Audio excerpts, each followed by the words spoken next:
Gnostic John the Baptizer. Selections from the Mandaean John book. By G.R.S. Mead 1924. Note to the hypertext transcription. Title page contents. Foreword. I John the Baptist and Christian Origins 2. From the John book of the Mandaeans. Introduction. I. The Gnostic John the Baptizer. I.e. The story of the breach with Judaism. E. Some typical extracts. 3. The Slavonic Josephus's account of the Baptist and Jesus. IV. The fourth Gospel. Prom. Afterward. Forward. The main materials contained in these pages will certainly be new for the vast majority of readers.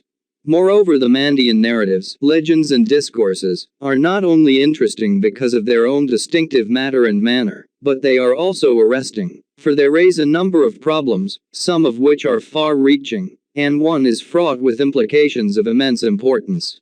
The definite solutions of these problems, however, lie in the future, and the most important of them will perhaps never be reached. 4. In the absence of straightforward historical information, general agreement on any subject that concerns Christian origins immediately or even indirectly is now well nigh a psychological impossibility.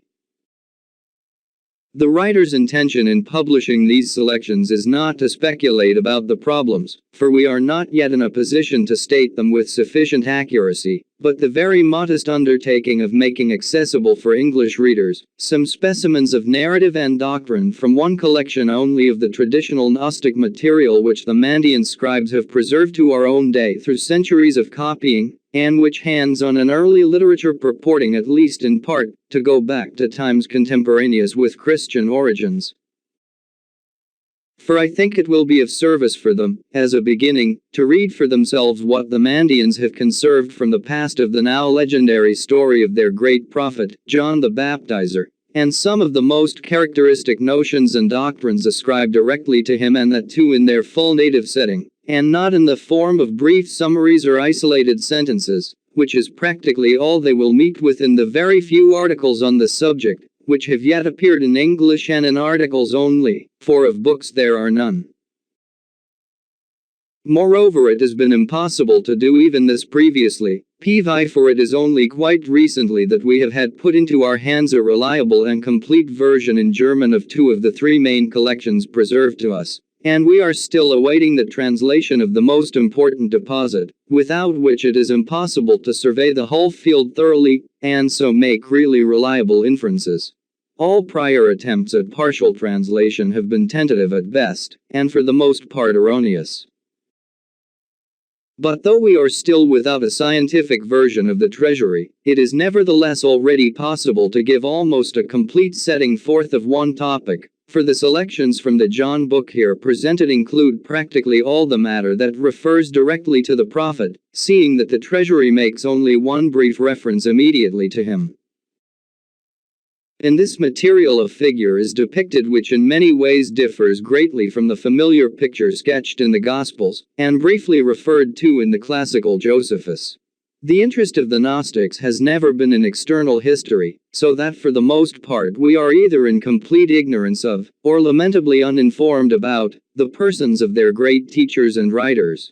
Their interest was rather an inner or psychic story and the imaginative history of ideas.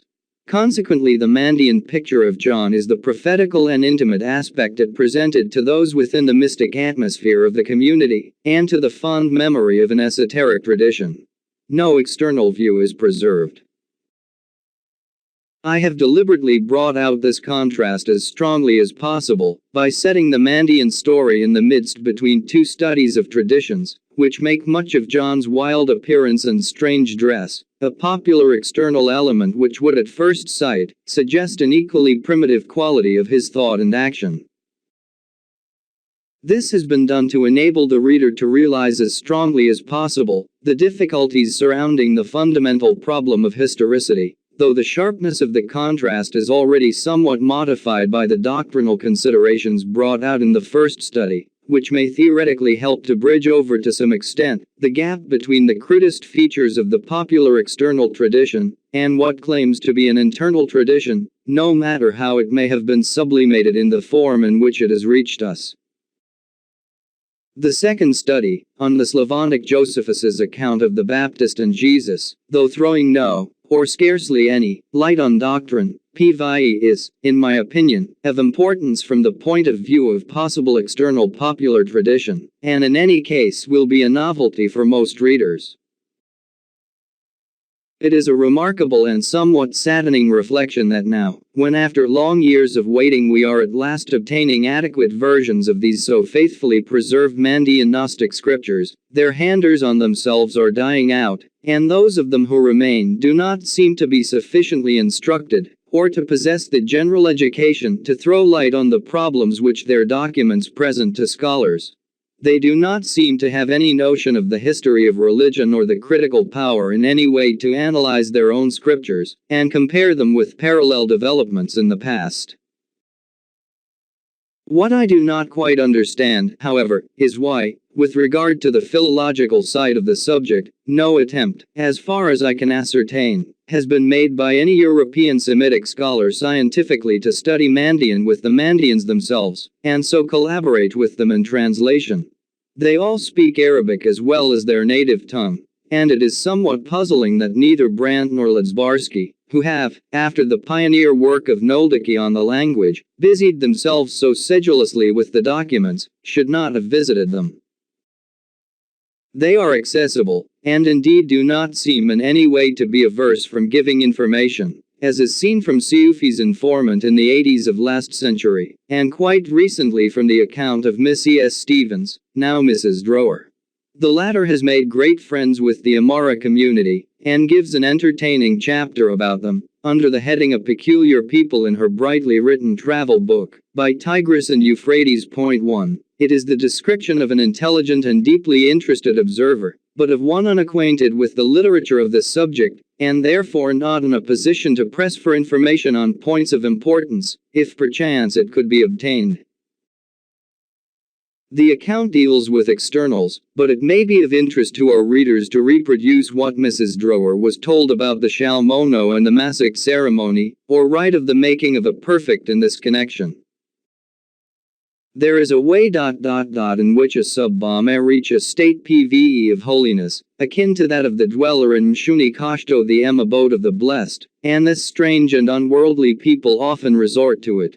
To achieve this state a man must renounce worldly desires and the delights of the flesh, but his path is harder than that of the Catholic monk, in that he continues to live among men, a layman, and amongst his family, without being able to partake of the joys of family life. In fact, after the ceremony of renunciation has taken place, the funeral service is read over him, and he is, henceforth, no more than a living ghost. He may carry on his trade of farmer, boat builder, or silversmith as before, but his personal life is one of renunciation, deprivation and self-mortification. He may not smoke, drink wine, coffee, tea, or any drug. He may not give an order, or express a desire. Should he need anything, he must procure it himself, or do without. His detachment from worldly things must be so complete that if a fire were to burn his house, destroy his goods and suffocate his wife and children, he must show or feel no trace of emotion. A permanent gaiety must be shown in his face. The ceremony which separates the Shalmono from the world of the living is called the Masakto. The applicant goes to the bishop, who questions him closely as to the seriousness of his intentions, and impresses upon him the irrevocable nature of the step he wishes to take. After 7 days' preparation with the bishop, if the applicant's desire is unshaken, he spends 7 days and 7 nights in a church or place apart. Every day the bishop and priests come to him, and for food the postulant eats 3 tiny flat loaves of sacramental bread, about as large as an Osborne biscuit, daily, also part of the flesh of a dove. At the end of the week a feast is prepared to which the new Shalmono is invited, usually in the house of the bishop. At the end of the feast all the priests who have eaten arise, with a last mouthful of food in their hands. Solemnly, then, the prayer for the dead is recited for the Shalmono, and, just as for a dead man, the last mouthful is eaten, the last mouthful which is supposed to stay the departed soul on its journey through purgatory. The life of a Shalmono is harder than that of a priest, for priests and priestesses may marry, Indeed, marriage is obligatory. Px. The last sentence suggests that the Shalmono is a celibate from the start, but Mrs. Drower has already spoken of his wife and children, and quotes Seufi to the same effect, and the documents lay it down expressly that celibacy in no case whatever was approved, not even in that of a prophet. It is evident that we have in this indication of a present-day class of perfect, separated out from the mass of the faithful, a subject for sympathetic inquiry, with the object of ascertaining whether among them there are any who enjoy mystic experience, and if so what is its nature, and whether it throws any light on the spiritual phases of the tradition. Mrs. Drower is happy in choosing for the heading of her account a peculiar people, and not a strange sect or some such title. For one of the great points of interest is that the Mandaeans show all the signs of being a race distinct from their neighbors. They make no converts and seem for many centuries to have kept themselves to themselves.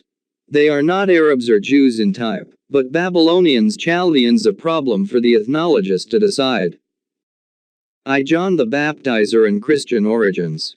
A recent study on John's symbolism. A distinct ray of light has been cast on the obscure background of Christian origins by Dr. Robert Eisler, in a series of detailed studies on the movement and doctrines of John the Baptizer.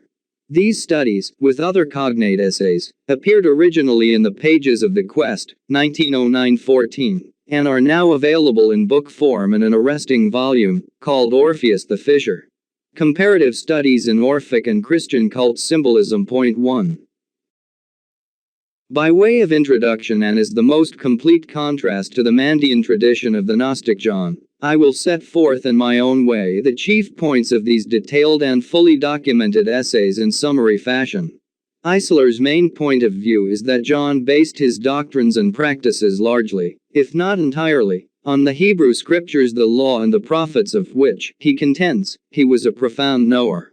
The John movement is thus regarded as a characteristic Jewish prophetical reform founded on absolute faith in the present fulfillment of prior prophecy.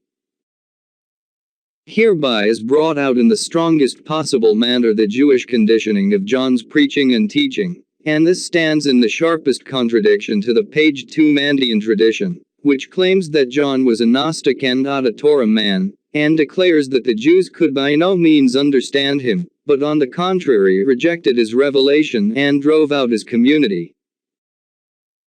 In Eisler we have a ripe scholar in whom the heredity of rabbinical lore is so to say innate. He has almost an uncanny flair for biblical texts. It is not too much to say that his knowledge of the religious literature of his people is profound, his acquaintance with Oriental sources very extensive, and his linguistic accomplishments are enviable. Few are thus better able to enter with sympathy and understanding into the idiosyncrasies and depths of the Jewish mind in the various periods of its development, and thus for the time to live in the prophetical, apocalyptic and rabbinical thought world of the days of the Baptist, and share in its old-time beliefs and hopes and fears. Our exponent is thus an excellent advocate of the theme he sets forth.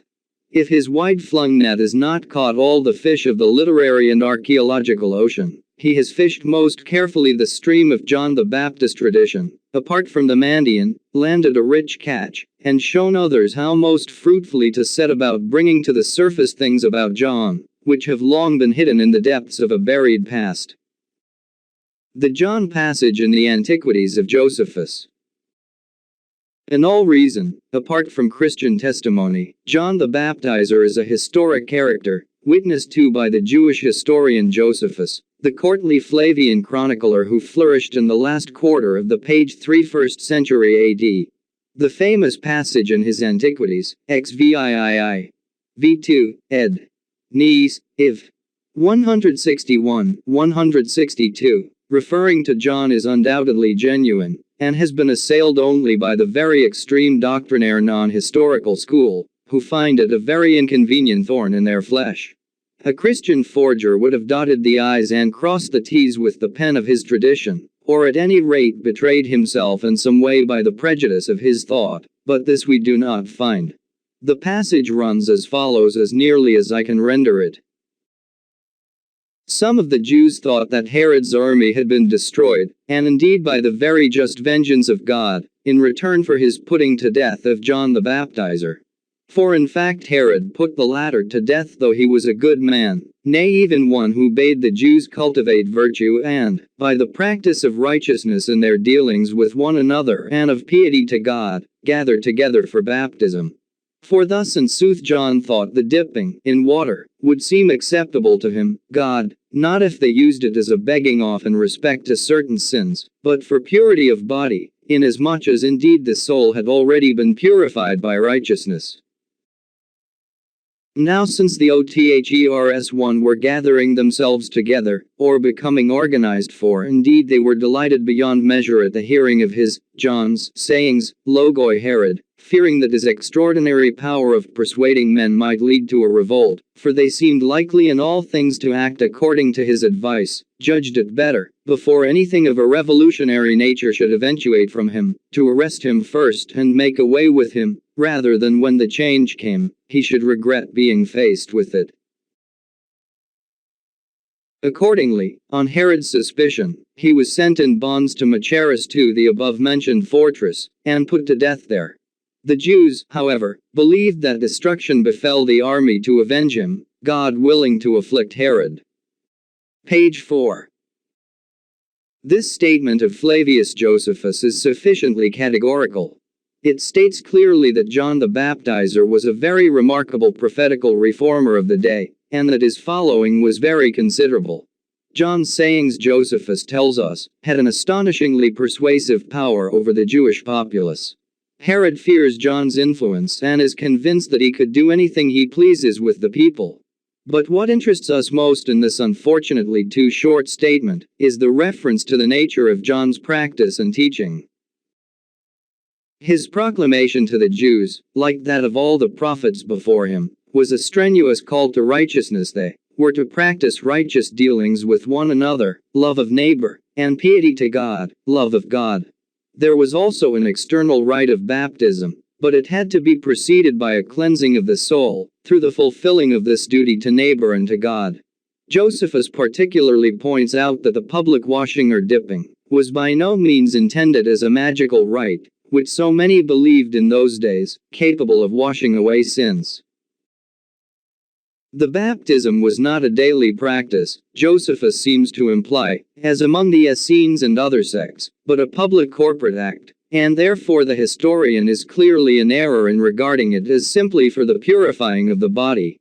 On the contrary, it distinctly conveys the impression of being designed as an outer testimony to some belief and act of faith.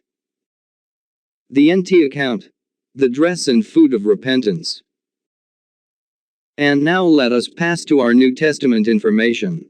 Without laying stress on the details of the story of John's infancy as given in the third Gospel, page 5, reminiscent as they may be of the Old Testament birth stories of the old-time national heroes Isaac, Samson and Samuel, not to mention the coincidence that the two heroines of the Gospel birth narratives bear the names of Miriam and Elisheba, the sister and wife respectively of Aaron, the first priest, we may very reasonably believe, as it is stated, that John was of priestly descent, and therefore in every probability he was well versed, if not highly trained, in the Scriptures.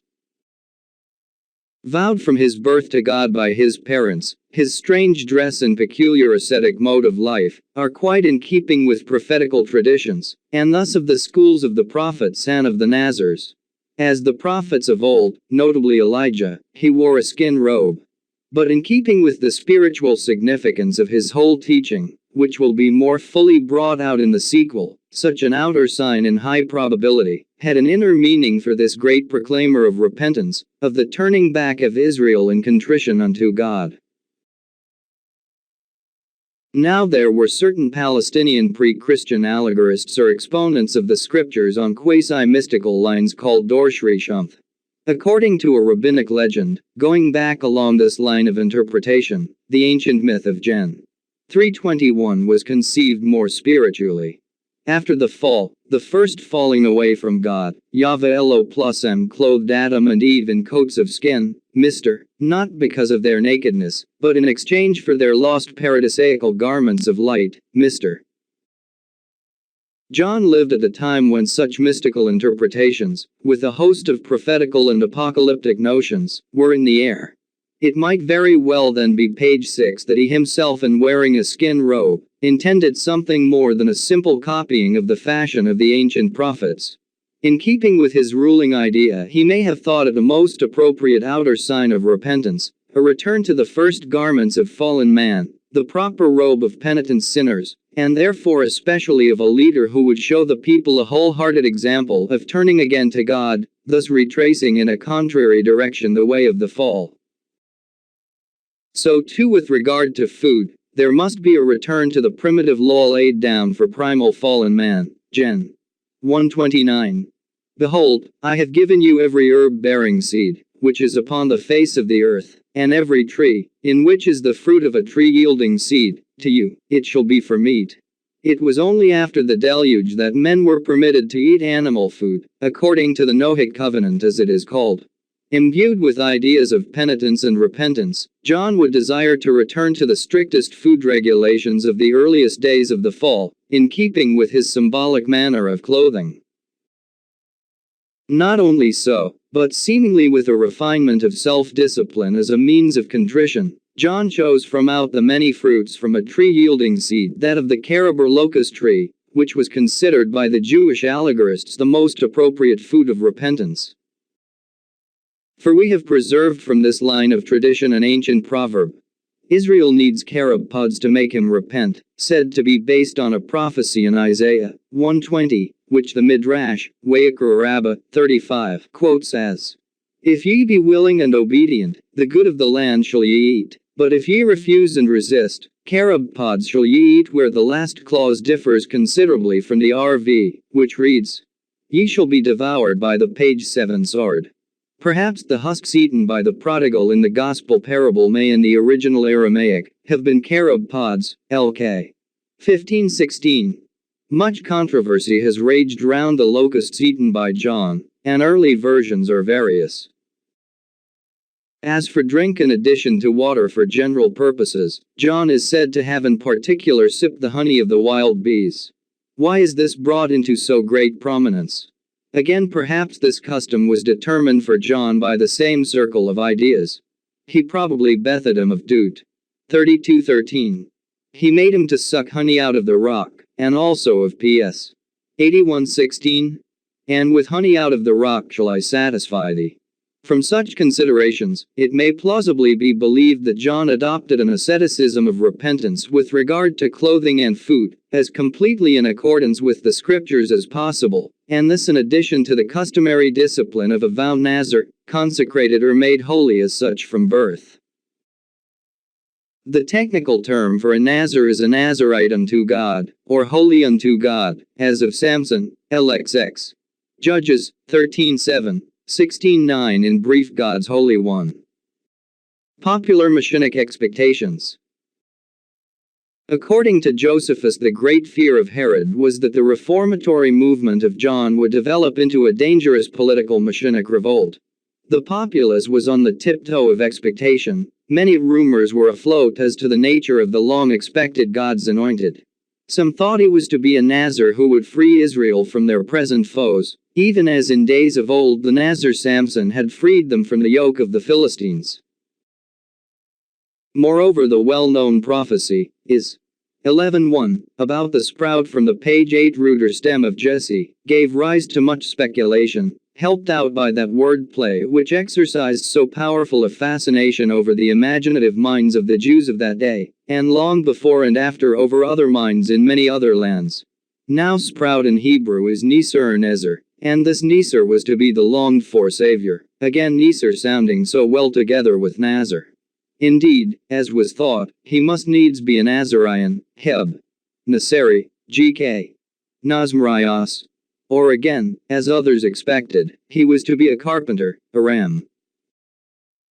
Bar Nasir, this being, according to a Samaritan Midrash, as we shall see in the sequel, in association with the expectation that the coming Redeemer was to be a second Noah, spiritually hewing and preparing the timber for a new ark of salvation.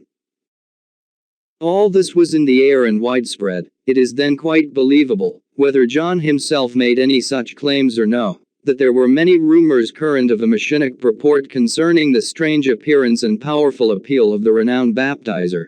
His Nazirite vow, his garb and diet of repentance, his confident proclamation of the very near approach of the catastrophic end of this eon or age or world all, would conspire to make some, if not many, think that he himself was the great Nazar-Neser, the expected Holy One of God.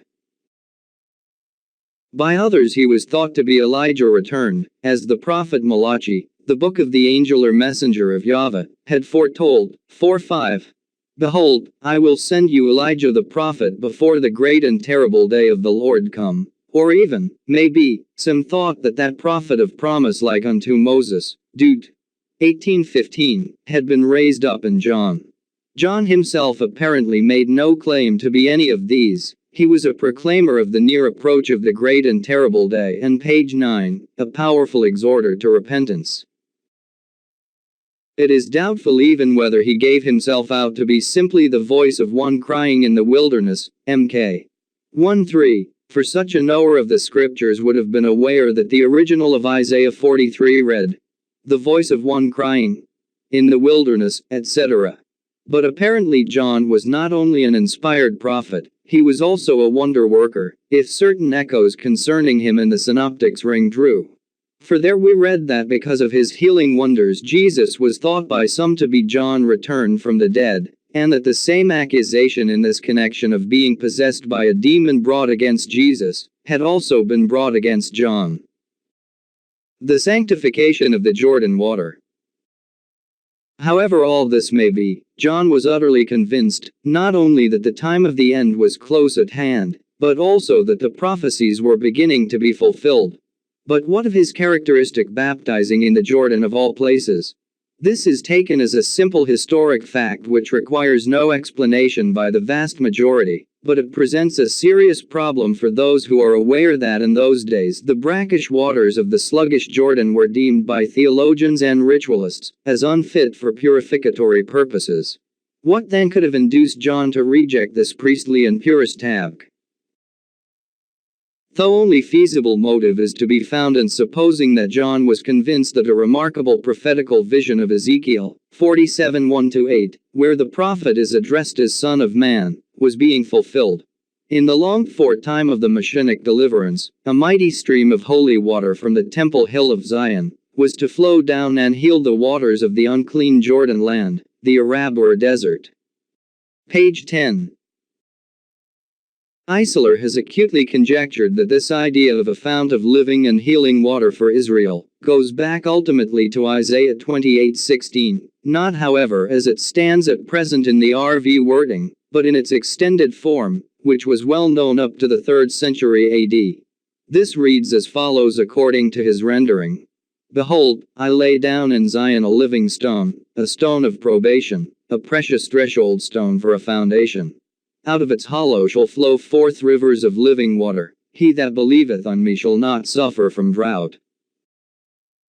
This was naturally taken by the allegorists of the time in a spiritual sense, even as they explained the water miraculously supplied to the Israelites in the desert, as a figure for the Torah or law. The living water signified the word of Yahweh, the outpouring of the Spirit of God. Thus the Messianic spring of living water could well be believed to typify an intensification or consummation of the divine law, heralding the manifestation of the sovereignty of God in the last days. But spiritual reality and material happenings were never widely divorced in the mind of a pious Jew, and thus there was a literal meaning as well to be given to prophecy. The probable symbolic significance of John's baptism. If all this is well conceived, it is not difficult to understand what Josephus tells us of John's method, though the proper sense of John's motive seems to have escaped the historian. Deeply stirred by the strenuous exhortations of the teacher and the extraordinary power of a proclaimer so utterly convinced of the near coming of the terrible day, little wonder that the people, just page 11 as in evangelical revivals of our own day, were filled with an agony of penitence, which would find relief only in a public confession of their sins. Thereafter they were plunged in the Jordan, signifying no external washing, but a very drowning as it were of the old body of sin in that now sacred stream, to which faith ascribed life-redeeming properties, a regeneration wrought by the saving spring of God's outpouring, flowing down from the sanctuary into the desert. If they repented, if they once unfeignedly turned again to God, then would the prophetical promise in Micah 7:19 be fulfilled. He will turn again, he will have compassion upon us, he will subdue our iniquities. Yea, thou wilt wash away all our sins into the depths of the sea. The baptism of the proselytes. But in practicing this baptismal rite, John was running counter to far more than the priestly purist have, which regarded the Jordan water as unfit for purification. He was baptizing Israelites, and in so doing putting the chosen ones on a level with those Gentiles, who had to submit to a bath of purification, before they could be admitted to the privileges of the sons of Abraham. A proselyte or a newcomer, advina, who would join the church or ecclesia of Israel, had to submit to a baptismal rite, the pre-Christian origin of which is no longer disputed. It was a bath not only of purification, but also of regeneration in the presence of legal witnesses. The candidate stood in the water and listened to a short discourse consisting of commandments from the law. Thereon the Gentile convert dipped completely under the water, signifying the drowning of his previous impious and idolatrous self. Thereafter he arose, page 12, reborn a true Israelite. And this new birth was taken in a very literal sense, for after the rite the neophyte, or newborn babe, could no longer inherit from his former Gentile relatives. Not only so, but according to rabbinic casuistry, he could not even commit incest with one of them. This regenerative Gentile baptism, to Billiger plus M, was made by the theologians to depend from the promise in Ezekiel 36:25-26. I will sprinkle clean water upon you, and ye shall be clean. From all your filthiness and from all your idols will I cleanse you. A new heart I will give you, and a new spirit will I put within you. But this prophecy clearly applied to Israel only. It could never have been intended as the sanction of a customary rite for converted Gentiles.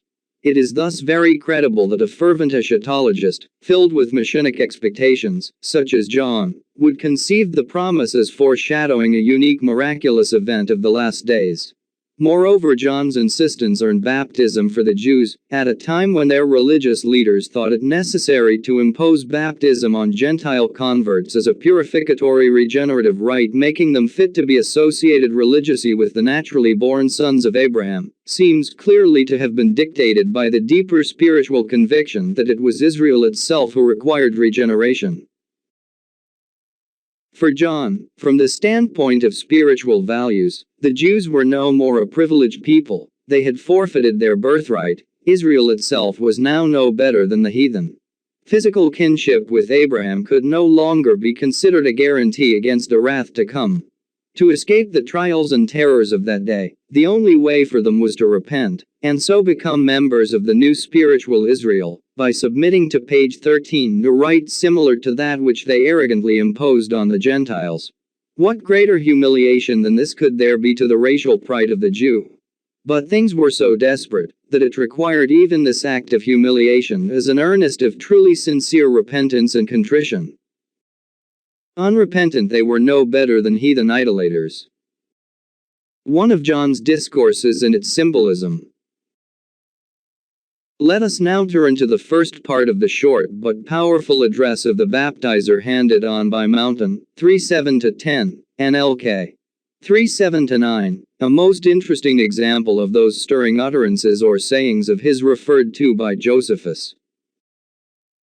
Ye outbursts of vipers, who hath given you a glimpse of fleeing from the wrath to come?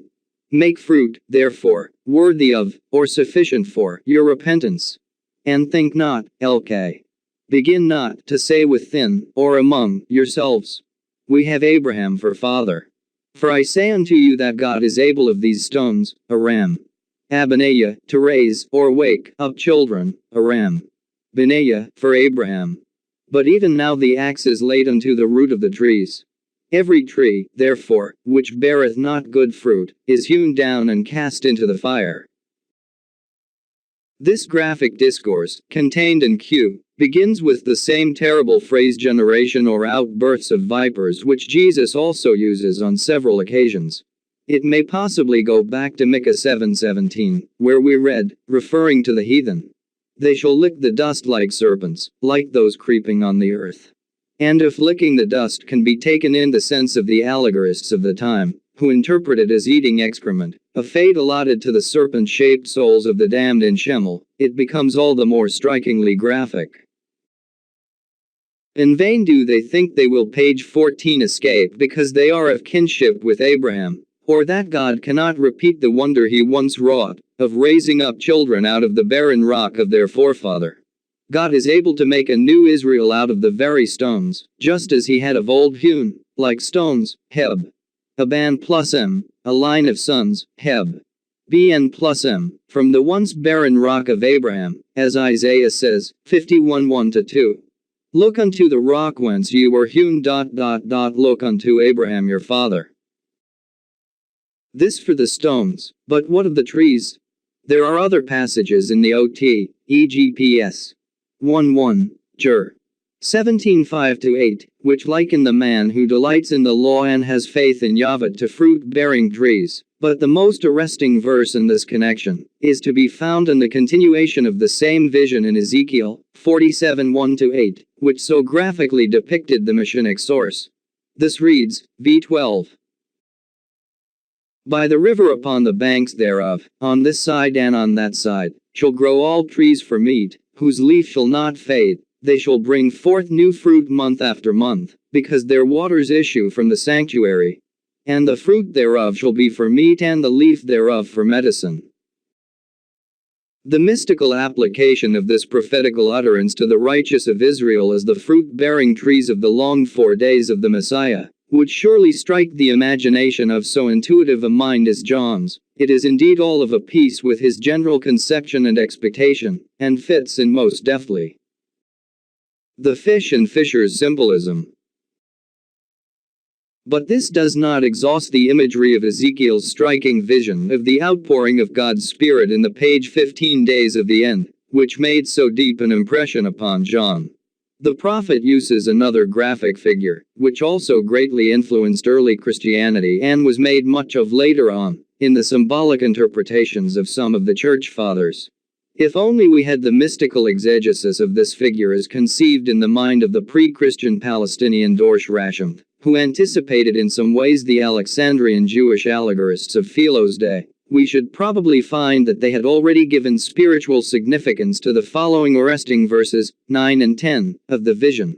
These read in Isler's rendering. Wheresoever the river shall come, everything that moveth shall live, and there shall be a very great multitude of fish, because the waters shall come thither.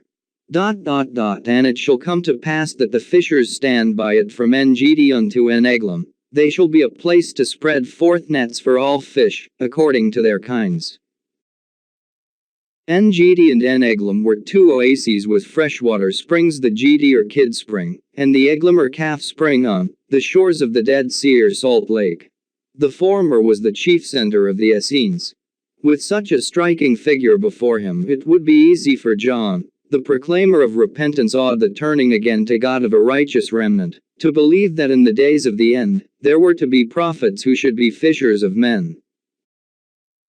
Now it is remarkable that we have a number of references to this fishing of souls bound up with echoes of legends of John the Baptizer, which blend into a rich stream of Gnostic traditions which still exists today and goes back eventually to very early times. Page 16. The Mandaeans, that is believers in the Mand or Gnosis, or Nazar Y as they call themselves, known to the Arabs as the Skbbs or Baptists, have much to tell us of the fisher of souls, and the evil fishers of men as we shall see later on. Their saga of the fisher of souls is a beautiful conception within the setting of eschatological and soteriological notions, and seems to be an integral element of the syncretic stream of the Mand which goes back far towards Gnostic beginnings. Now the Mandaean traditions are hostile not only to Christianity, but also to Judaism. Many of their notions can be closely paralleled with some of the doctrines of the religion of Mn+, with some of the main elements underlying the scheme of the Coptic Gnostic Pistis Sophia, and the two treatises of the Bruce Codex. Points of contact may also be found in what we know of the doctrines of the Elchisates, and in some parts of the Clementine romances, which preserve early Ebionite traditions and legends of Simon the Magian, with whom John is brought into connection. And here it may be noted that, if it is surprising to find the influence of John the Baptizer spreading as far east as Mesopotamia, it is not out of keeping with the fact that the baptism of John was also practiced in the East Mediterranean area far outside Palestine among the dispersion, and indeed among some of the early Christian communities, as we learn from the Acts and Epistles, witness especially the Palms incident, Acts 18:24, I Cor. 1:12. Ani lan si lan s. Know little of mythic notions from Old Babylonian, Chaldean and Iranian traditions, is to be found page 17 immixed in the oldest deposits of this Mandaean stream. There is thus a pre-Christian background as well. Indeed, the fisher figure cannot fail at once to remind students of the comparative science of religion of the ancient Babylonian fish-clad fisher god Ani lan s, the archaic father of Marduk, the savior god of Babylon who rose yearly from the dead. This primeval god of wisdom was the culture god who had taught early mankind all the arts of civilization. Berossus, the Chaldean priest who wrote for the Greeks a history of his people, tells us of no less than 6 manifestations of Lan-s in successive periods, and this notion of revelation and saving in successive periods is fundamental with the Mandaeans. Lan-s rose from the sea, the waters presumably of the Persian Gulf, in the old story, but Marduk, his son, descended from heaven. It is by no means improbable that the picturing of appropriate ancient myths which floated freely in the thought atmosphere of Babylonia may have determined some of the imagery of Ezekiel's visions by the river of Babylon, and indeed may otherwise have psychically influenced indirectly no little of Jewish apocalyptic literature, as for instance when the Ezra Apocalypse, at the end of the 1st century AD, tells us that the Redeemer of the world, the celestial man, is expected to rise from the heart of the ocean. If then, as Ezra IV permits us to conclude, certain apocalyptists and allegorists, who were probably Jews of the Babylonian or Syrian dispersion, could conceive of their pre-existent Messiah, as in some way associated with the figure of the ancient Ani, Lan-s, Ins, Imanes, and expected the Redeemer of Israel to arise from the depths of the great waters, it is not, page 18, improbable that in those days, when the interplay of mystical associations was so prevalent and eagerly sought out, some of the most enthusiastic followers of John may have believed that this baptizing fisher of souls was the expected manifestation. John Jonah. Similarity in the sounds of names fascinated men's minds, and Ani Lan-s John is not the only nameplay we meet within the Baptist story. Attempts have been made by scholars to show that the sign of the prophet Jonah, Q Mountain 12:19f equals LK 11:29f, was perhaps originally connected with John, and that a testimony of Jesus to John has been converted already in Q, the early non-Markan source of matter common to Mountain and LK, into a testimony of Jesus concerning himself. On this point see Isoler, Op. Cit. pages 156 to 162, where all is set out in detail. It is further of interest to note that Jonah in Hebrew means dove, and that among the Mandaeans, there was a class of the perfect called doves. Compare also the Greek physiologus, Zli. The dove ... which is John the Baptist. The names Jonah and John could easily be brought into close connection, and indeed Jonah is sometimes found as a shortened form of Jo plus Anan. The Jonah legend provided a very suitable setting wherein to depict the life of a prophet who caused his hearers to repent, and it may be that Jesus referred to John as a greater Jonah, Mountain 12:41. The most striking image in the mythic story is the great fish. Now the belly of the great fish for the Jewish allegorists, and indeed it is plainly stated in the legend itself, was Shemuel, the underworld, the pit. But another mythic great page 19 fish, or perhaps the same in another aspect, was the cosmic monster Leviathan. And symbolists, allegorists and mystics got busy with this mythic figure. Thus we find that Levi-Thn was the name given by the Ophites of Celsus, who are plainly of Syrian-Babylonian origin, to the seven, that is to the cosmic animal psyche, the hierarchy of rulers and devourers of the animal souls of men, as well as of animals proper, each of the seven being symbolized by an animal figure, probably an animal-faced, lion, etc., dragon or fish. In the Mandaean tradition, the fisher of souls takes the seven in his net and destroys them, even as in the old Babylonian myth the savior god Mandaean. Read Marduk catches Tiamat, their mother, the primeval dragon of the deep, in his net and destroys her. And strangely enough, there is an old rabbinical legend of Jonah preserved in the Midrash Yalkut Yonah 1, which relates that, when the prophet was in the belly of the great fish, he prayed that it should carry him quickly to the Levi-Thn, so that he might catch it with his fishing tackle. For Jonah desired, when once again safely ashore, to make of its flesh a feast for the righteous, a distinct reference to the Messianic fish banquet, which is to take place in the days of the end.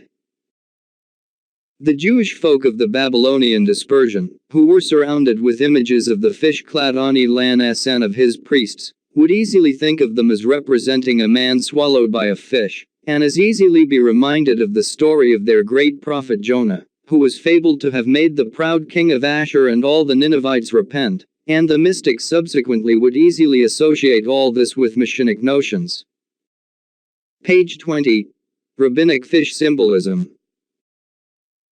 It has recently been shewn by that acute scholar J. Shefklowitz from hitherto neglected rabbinical documents, that fish was quite a common symbol for the righteous man of Israel, who lived all his life in the waters of the Torah or sacred law. The evidence goes back as early as the times of Rabban Gamaliel the Elder, the teacher of Paul, who was therefore a contemporary of John and Jesus. Thus we read in the Midrash Tan plus Yuma Tadut. 532. As a fish delights in water, even so a master of the scriptures dives into the streams of balm, the sweet-smelling waters of the law. Compare the sweet savor and perfume of the Gnosis, and of the heavenly essences, and per contra the stench of the evil fishers or teachers of false doctrine in the Mandaean John book. Decisive in this connection is the following passage from the Aboth of R. Nathan, ch. 40. The pupils of Rabbi Gamaliel the Elder were divided into four kinds of fish: into clean and unclean brackish water fish from the Jordan and fish from the ocean, according to their high and low descent, and to the degree of their learning and quickness of their understanding. Though they were not fishers of men, they were fish of Yahweh swimming in the holy stream, the life-giving waters of the law. It was thus very natural for John, remembering the striking passage in Ezekiel 47:12, about the fish who repented, to contrast with them the unrepentant as a generation of vipers, cp. The fish scorpion contrast in Mountain 7:10. Nor could John have been ignorant of the prophecy in Jeremiah 16:16, page 21, concerning the gathering together of dispersed Israel. Behold, I will send for many fishers, saith the Lord, and they shall fish them, and have given it a spiritual significance. But of an even more arresting nature is the following from Beresath Rabbah, ch. 97. As the Israelites are innumerable, even so are the fishes. As the Israelites will never die out on the earth, the fishes will never die out in their element. Only the Son of Man named Fish could lead Israel into the land of promise, namely Joshua ben Nun equals fish. The Greek transliteration of Joshua in the LXX version is invariably Jesus. The Samaritan Tab or reborn Joshua or Noah. Now in Samaritan tradition, and it will be remembered that the Samaritans rejected all the Jewish scriptures save the 5/5 of the law, their future redeemer was to be called Joshua. This deliverer they called the Tab, the returner, and they believed he would be a reborn or returned Joshua. The Tab is the Samaritan Messiah. In this connection, a recently translated Samaritan Midrash, BM Samaritan MS, or 33,931, is especially instructive. It understands the title Tab as signifying he who repents, or even he who makes to repent, not so much the returner as the turner back of others. It is brought into close connection also with no plus am, meaning repenting, and is thus by wordplay associated with Noah. Our Samaritan Midrash accordingly brings Noah onto the scene of expected redemption, and becomes a spiritualized version of the deluge story, abounding in mystical wordplays. One or two specimens, page 22 of them, may now be given, as the ideas behind them are reminiscent of the John circle of ideas.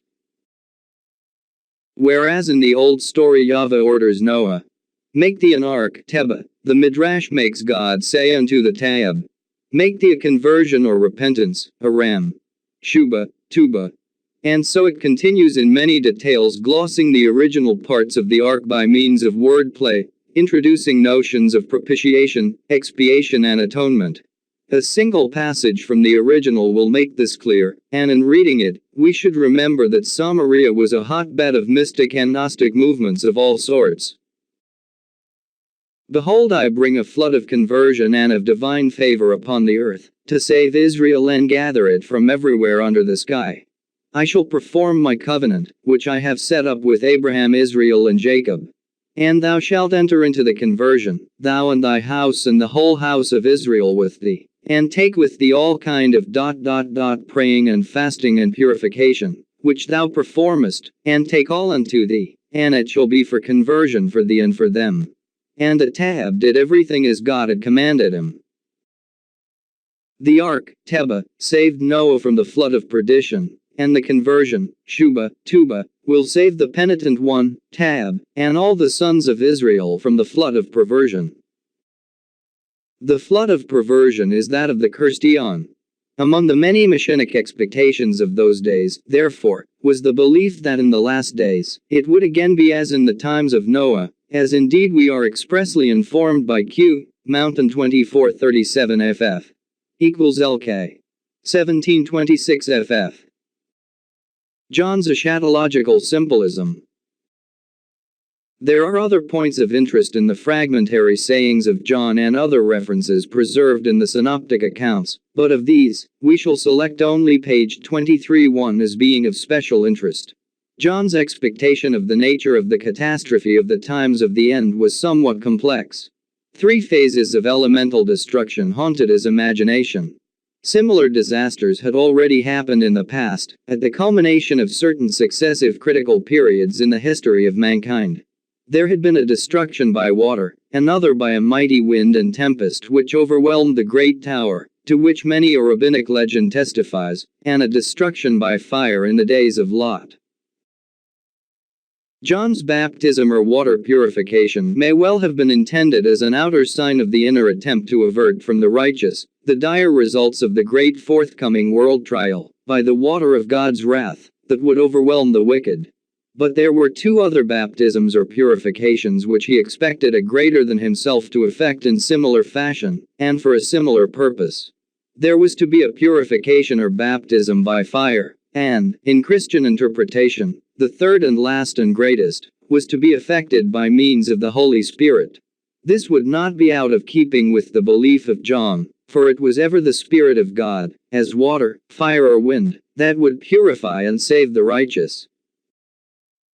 But the graphic figure of the winnowing fan in John's declaration shows clearly that the notion was connected in his mind with the necessary wind, without which winnowing was impossible, the mighty wind or Spirit of God. For the good this would result in a blessed harvesting, but for the evil it would be a scattering as of chaff. Though all these notions may well have come to John within the ambit of the Jewish scriptures, many prophetical pronouncements in which graphically depict all these forms of divine visitation, it is nevertheless page 24 not without significance that the rites of purification by water, fire and wind, ventilation, were an integral element of some of the Hellenistic mystery institutions, and that the periodic catastrophic scheme is clearly to be paralleled in the later Babylonian astral religion, and especially in its blending with Iranian conceptions which center round the Eon cult, Zervanism, and all those notions of the great year and world periods, which later Stoicism took over and made familiar to imperial times. This great year had 3 seasons: summer, winter, spring, each of which was assigned to one of the 3 most ancient elements. fire, water and wind. As the great year turned on itself, the constellations returned at the end of the revolution to the same positions they had occupied in a former great year. There were thus critical moments in the Aeonic movement, and at these cosmic catastrophes occurred. It is hardly to be supposed that John had any such scientific notions in his mind. But it is undeniable that many had such conceptions in his day, and indeed among the learned and mystics we find blends of such science with prophetical intuitions. But for the Jewish eschatologist it was a once-for-all event he expected, whereas for such men as the Stoic thinkers, it was a perpetual recurrence. John and Jesus generally. And what is the outcome of this inquiry?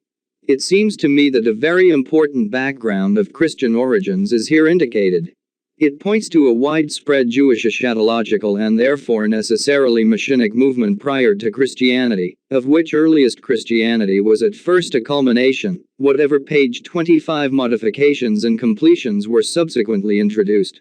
It is therefore to be regretted that our information concerning John the Baptizer and his doctrines is so meager. It is quite natural that some of John's adherents should have attached themselves to Jesus on his public appearance as a proclaimer before the martyrdom of their own imprisoned prophet. The suddenness with which M.K. our earliest narrative introduces Jesus calling the first 4 of his disciples, and their instant leaving all, and following him to become fishers of men, is inexplicable without there having been some prior knowledge of the way on the part of Simon and Andrew, James and John. They may well have already been familiar with John's teaching. Indeed, the writer of the 4th Gospel tells us categorically, J.N. 140, that Andrew, the brother of Simon Peter Cephas, had been a disciple of the Baptizer. But if some of John's actual disciples followed Jesus before any question of messiahship arose, it is probable that far more of his lay adherents also did so. Indeed, the earliest history of the expansion of Christianity, that is of the Jesus Messianic movement, preserves traces that in some places there was a considerable Johannine influence, notably the continued use of John's baptism. On the contrary, most of John's disciples to all seeming refused to recognize the Jesus Messianic claims, and the echoes of history preserved in the Mandaean traditions declare that they most emphatically rejected them. In any case, it may well be that some of the great figures, types and symbols used by Jesus in his exhortations and teaching, were not original to him, but that he shared them, together with other mystic, page 26 apocalyptic and prophetical notions, with circles that had been instructed by John. Jesus is made to distinguish John as the greatest prophet who had come before him, nay, as more than a prophet, and yet the least in the kingdom of heaven is said to be greater than a John. This can only mean in the kingdom in its fullness, for surely most of the Christians fell far short of the high virtue of the Baptist. What is furthermore exceedingly probable, if not unquestionably evident, is that the whole of John's mentality was flooded with what we can only call mystic notions and conceits, graphic figures, highly spiritualized, the mentality of a prophet and seer. If John is the forerunner of Jesus, many of the baptizers' eschatological and associated beliefs are probably the forerunners of earliest Christian general doctrine. And with all this in mind, it is difficult not to believe that Jesus not only knew more of John personally, and what lay at the back of him, but used more of his ideas and symbolisms than the Gospels would lead us to suppose. The Mandaean tradition deserves most careful analysis from this point of view. But before presenting it, we may add a few words on the estrangement of the John and Jesus movements. John and the Messiahship of Jesus. Though the synoptics in some passages are at pains to let it appear as if John recognized the Messiahship of Jesus, and the later in correcting 4th Gospel emphatically affirms that he did so from the baptism onwards, there was evidently very considerable doubt on the question in the earliest tradition. Q. Mountain 11:3f equals LK. 719f, lets the reader see that John page 27 to the end had no conviction, much less prior spiritual apperception, on the subject. For it tells us that just before his end the imprisoned prophet sent messengers to Jesus asking him in complete uncertainty, "Art thou he that should come, or look we for another?" To this unambiguous question no direct answer is given. John's disciple messengers are bidden simply to report to their master the wonderful healings of which they have been told or which they have witnessed. The proof of messiahship is made here to rest solely on wonder doings. Any prior spiritual recognition by John of Jesus as the expected one is unknown to this tradition, nor is it able to report that John accepted the wonders as proof of the fulfillment of his expectation. From this we may reasonably feel assured that, though some of John's disciples followed Jesus when he began his public ministry after John had been put in prison, and continued the proclamation of the near coming of the kingdom, the majority refrained. They continued in their own way and discipline, nor did they subsequently recognize the messiahship of Jesus, for above all they had no authority from their master to do so. This is a negative inference, but the positive rejection of the Christian messianic claim is brought out with sharp polemical emphasis in the Mandaean tradition, which claims to derive from John and regards Jesus as the deceiver Messiah. The baptism of Jesus by John is acknowledged, but explained in polemic mystic fashion. There are however signs that, apart from the subsequent bitterness of outer theological controversy, there was originally an inner deeper Gnostic ground of division, for Jesus is not represented as unknowing, but on the contrary, is made to answer page 28 certain test questions of John, with profound moral insight. But the most surprising fact of Mandaean tradition is that it preserves no indications of having entertained any belief in distinctive Jewish messianism at all.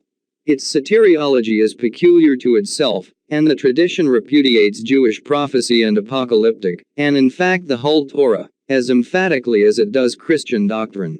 Nevertheless, on its own showing, in the beginning the particular community of which John was so great a prophet, is depicted as settled in Judea, even in Jerusalem, and is claimed to have had a profound knowledge of the inner meaning of the law. It is made to look back to a still more ancient tradition, which is claimed to be purer and wiser than that of the Hebrews. Though the legendary historical side of the question is exceedingly obscure, our best authorities are agreed that, as far as the mythic element is concerned, the Mandaean tradition preserves many traces of the earliest forms of the pre-Christian gnosis known to us. The problem is thus exceedingly complex. 2. From the John Book of the Mandaeans. We will now proceed to see what the Gnostic John folk have to say about the person of Imen, and concerning their early Palestinian community, and will conclude with some typical extracts from their John Book collection, of which the most characteristic and important will be what may be called the sagas of the Fisher of Souls and of the Good Shepherd, but first a word or two as to our sources of information. Introductory. The Mandaeans, lit. Gnostics Mand equals Gnosis, of the Lower Euphrates are the only known surviving community of the ancient Gnosis. That they have survived to our own day-1 is a remarkable testimony to the strength of their convictions, and of loyalty to a tradition which they claim to go back to pre-Christian days. The documents call them Menzmrians. 2. The Arabs generally refer to them as SKBBS or Baptists, while the first Portuguese Jesuit missionaries of the Inquisition, page 30, erroneously introduced them to Europe in the early part of the 17th century, as the Christians of St. John. But Christians they certainly are not. On the contrary, they have ever been strenuously opposed to Christianity, though they may have sometimes so camouflaged themselves to avoid Muslim persecution in the first place, and the inquisitional methods of the missionaries in the second. The Mandaean religious literature, for of secular literature there is none, supplies us with the richest direct sources of any phase of ancient Gnosticism which we possess. These documents are also all the more valuable because they are purely Oriental without any Hellenistic immixture. Indeed, our only other considerable direct sources, that is, sources not contaminated or rendered suspect by transmission through hostile hands, are the Trismegistic literature, the Coptic Gnostic documents, and the recent Manichaean finds in TKRFN. The Mandaean language is little used by the faithful except for religious purposes. The communities in general have for long used Arabic as their common speech, though one or more groups speak Persian. Mandaean is a South Babylonian dialect of Aramean, its nearest cognate being the Northern Babylonian as in the Babylonian Talmud. Their graceful script is peculiar to the Mandaeans, The vowels are in full lettering, and are not indicated by points or other diacritical marks. Their literature was once far more extensive, for what we possess is manifestly in the form of extracts collected from manifold more ancient sources, which are no longer extant. The chief existing documents are as follows. 1. The Siddur Rab, Great Book, or Gens page 31, Treasury, which is divided into right and left pages, for the living and the deceased respectively, it is said, but I am told that in some copies, the alternate pages are reversed and in some ceremonies read simultaneously by two readers facing each other. It consists of 64 pieces or tractates theological, cosmological, mythological, ethical and historical. This collection is indubitably prior to the Mohammedan conquest, circa 651 AD, and its sources are of course far more ancient. 2. The Siddur Dai, Book of John, also called Dr. S.H. Monk, Discourses of the Celestial Kings. A considerable number of its pieces, which can be listed under 37 headings, deal with the life and teachings of John the Baptizer. Yahi is the Arabic form of John, the Mandaean Imen, Heb. Y0% Anan. The two forms, Arabic and Mandaean, alternate and show that the collection was made, or more probably redacted, after the Muslim conquest. 3. The Khalist, quintessence or selections called also the Book of Souls liturgies for the baptismal ceremony, the service for the departed, called the Ascent Massacre, and for the marriage ritual. These hymns and prayers are lofty, though most of them are presumably not so ancient as those in the Gens. 4. The D+VN containing the procedure for the expiation of certain ceremonial offenses and sketches of the regions, through which the soul must pass in its ascent. 5. The Asfar Malo Sh, Book of the Zodiacal Constellations. 6. Certain inscriptions on earthen cups and also pre-Mohammedan lead tablets. Page 32. It would not be difficult to prepare an annotated bibliography, as we have done elsewhere for the Coptic Gnostic Pistis Sophia document, tracing the history of the development of Mandaean study in the West from the 17th century onwards, but this is a sketch, not a treatise. It is sufficient to say that, owing to the difficulty of the language, no one did any work of permanent value on the texts, till the Dutch scholar A.J.H. Wilhelm Brandt published his arresting studies Die Mandaeische Religion, Leipzig, 1884, and Mandaeische Schriften, Göttingen, 1803, the latter containing a version of selected pieces from the Gens. Brandt was the real pioneer translator, basing himself on Noldeke's indispensable Mandaean grammar, 1875. His predecessors were either entirely ignorant of the language or indulged mainly in guesswork. Brandt's art. Mandaeans in Hastings' Encyclopedia of Religion and Ethics, 1915, is a valuable summary of his most matured views, and to it, I would refer my readers as the best general introduction available. 1. Brandt's philological equipment in so difficult and rare a dialect as Mandan, however, was not sufficient for the work of full translation. Moreover, he does not seem to me to have sufficiently realized the great importance of the subject for the general history of pre-Christian and early Christian Gnosticism. This, however, was fully recognized by the late Prof. Wilhelm Bousset, who devoted page 33 many pages of his admirable study Hauptproblem der Gnosis, Göttingen, 1907, to showing the enormous light which the earliest deposits of the Gens throw on pre- and non-Christian Gnostic notions. Indeed, in this work Bousset gave a quite new historical perspective to Gnostic studies, and showed the great importance of the Mandaean, Coptic Gnostic and Manichaean documents, when critically treated, for tracing the genesis and development of the widespread gnosis of antiquity, which had its proximate origin in the influence of Persian ideas on Babylonian religious traditions, from the time of the great kings, 6th century BC, onwards, with further Hellenistic immixture and modifications, after the conquest of Alexander the Great, last third of 4th century BC. There is also a parallel blending and Hellenization of Egyptian mystery lore, as seen most clearly in the Trismegistic tradition. More recently Prof. R. Reitzenstein, who has done such excellent work on the Trismegistic Gnosis and on the Hellenistic mystery religions, has published a valuable contribution to research in his Das Mandaean des Herren der Gross, Heidelberg, 1919. Both these scholars are free from that apologetic tendency to which so few Christian scholars can rise superior in dealing with the Gnosis. But the savant to whom we owe most is Prof. Mark Lidzbarski, whose extraordinary knowledge of Aramean dialects and allied Semitic linguistics has at last placed in our hands reliable versions of two of the collections. Das Johannesbuch der Mander, Gießen, 1915, and Mandaean, Berlin, 1920. L. has also made a translation of the Gens, the publication of which is eagerly expected. Point 1. Page 34. Until this appears, it is not possible to be reasonably sure of all one's ground, and so get an all-round perspective of it. Meantime, as no really adequate translation of any pieces have so far appeared in English, I think it will be of service to give a selection of renderings from the German of Lidzbarski's John book, so that readers of these pages may become acquainted with specimens of the material, and be in a better position in some measure to appreciate for themselves its nature, quality and importance, for it may eventually turn out to be one of the most valuable indications we possess for background of Christian origins research.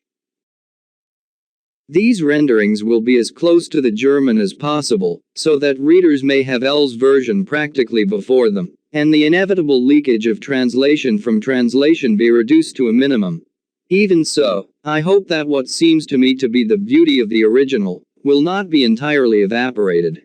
The major part of the material of the liturgies is indubitably in verse, but the John book as well, if not also mainly in verse, as a most competent Aramean scholar assures me, is clearly in rhythmic prose, consprosa, and highly poetical. L, however, has not broken up the lines as in the liturgies. Page 35.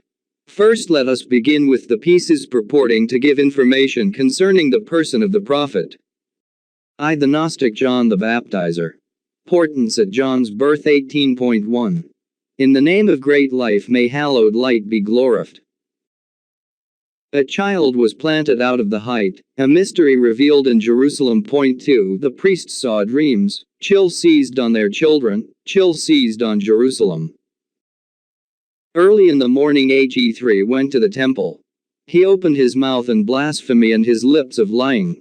He opened his mouth in blasphemy and spake to all of the priests. In my vision of the night I beheld in my vision. When I lay there, I slept not and rested not, and sleep came not to me by night. I slept not and rested not, and I beheld that a star appeared and stood over Anishbai. Point 4. Fire burned in Old Father, Abbas B. Zachary 5:3. Heaven lights appeared. Point 6. The page 36. Sun sank, and the lights rose. Fire lit up the house of the people, synagogue, smoke rose over the temple. A quaking quaked in the throne chariot 1, so that earth removed from her seat. A star flew down into Judea, a star flew down into Jerusalem. The sun appeared by night, and the moon rose by day. When the priests heard this, they cast dust on their head. Yaakov the priest weeps and Benjamin's tears flow. Point 2. Shilai and Shalbai 3 cast dust on their heads. Elizar 4. The chief priest opened his mouth and spake unto all of the priests. Yaakov interprets dreams, but as yet he has no understanding of these. Benjamin interprets dreams. Is he not a man who discloses your page 37 secrets? LBM plus N1 gives us no revelation, though you deem he can give information on all that is, and that is not. Earth groans out of season and is sent a whirl through the heaven spheres. EARTH2 opens her mouth and speaks to Elizar. Go to Lilyuk 3 that he may interpret the dreams you have seen. Thereon Elizar opened his mouth and spake unto all of the priests. Who goes to Lilyuk, that he may interpret the dreams you have seen? Then wrote they a letter and put it in the hand of LBM plus N. LBM plus N took the letter, and betook himself to Lilyuk. Lilyuk lay on his bed, sleep had not yet flown from him. A quaking came into his heart, shivered his heart and brought it down from its stay. LBM plus N drew near to Lilyuk, Lbm plus N stepped up to Liliac, shook him out of his sleep and spake to him. The priest saw dreams. The above paragraph is repeated verbally down to ... and the moon rose by day. When Liliac heard this, he cast dust on his head. Naked, Liliac rose from his bed and fetched the dream book. He opens it and reads in it and looks for what stands there written. He opens it and reads therein and interprets the dreams in silence without reading aloud. He writes them in a letter and expounds them on a leaf. In it he says to them, Woe unto you, all of you priests, for Inishbai shall bear a child. Woe unto you, ye rabbis, for a child shall be born in Jerusalem. Woe unto you, ye teachers and pupils, for Inishbai shall bear a child. Woe unto you, Mistress Torah, the law, for a man shall be born in Jerusalem. Liliac writes unto them in the letter and says to them, The star, that came and stood over Inishbai. A child will be planted out of the height from above, he comes and will be given unto Inishbai. The fire, that burned an old father Zachary, Imen will be born in Jerusalem. Lbm plus N took the letter and in haste made off to Jerusalem. Page 38 he came and found all the priests sitting in sorrow. He took the letter and laid it in the hand of Eliezer. He opens it and reads it and finds in it wondrous discourses. He opens it and reads it and sees what stands therein written. He reads it in silence and gives them no decision about it. Eliezer then took it and laid it in the hand of old father Zachary. He opens it and reads it, and sees what stands therein written. He reads it in silence and gives no decision about it. Eliezer now opened his mouth and spake to old father Zachary, Old father, get thee gone from Judea, lest thou stir up strife in Jerusalem. Old father then raised his right hand and smote on the head Eliezer. Eliezer, thou great house, thou head of all the priests. If thou in thy inner part knewest thy mother, thou wouldst not dare come into our synagogue. If thou in thy inner part knewest, thou wouldst not dare read the Torah. For thy mother was a wanton. A wanton was she, who did not match with the house of her husband's father. As thy father had not the 100 gold staters for writing her the bill of divorcement, he abandoned her straightway and inquired not for her. Is there a day when I come and look forth to and see not M plus sh bar amor 3a? Is there a day when I come without praying in your synagogue, that you, pl, should be false and dishonest and say a word which you have ne'er heard about me? Where is there a dead man who becomes living again, that Inishbai should bear a child? Where is there a blind man who becomes seeing? Where is there a lame man for whom his feet walk again? And where is there a mute who learns to read in a book, that Inishbai should bear a child? It is 2:20 years 4 today that I have seen no wife. Nay, neither through me nor through you will Inishbai bear a child. Then all of the priests arose and said to old father Zachary, they said in reproach, Be at rest and keep thy seat, old father, and let the calm of the good, pl, rest upon thee. Old page 39 Father, if there were no dreams in Judea, then would all that M plus sh has said, be lying. Rather shall thy word and our word be made good, and the dreams we have seen. Imen will receive Jordan and be called prophet in Jerusalem. Thereon old father removed himself from their midst, and Eliezer followed him. Then were seen 3 lights, lit lamps, which companied with him. They, the priests, ran up, caught old father by the hem of his robe and said to him, Old father, what is tea that goes before thee, and what is tea that follows thee? Then answered he them, O Eliezer, thou great house, thou head of all of the priests, I know not whom the lights guard which go before me. I know not with whom the fire goes which follows me.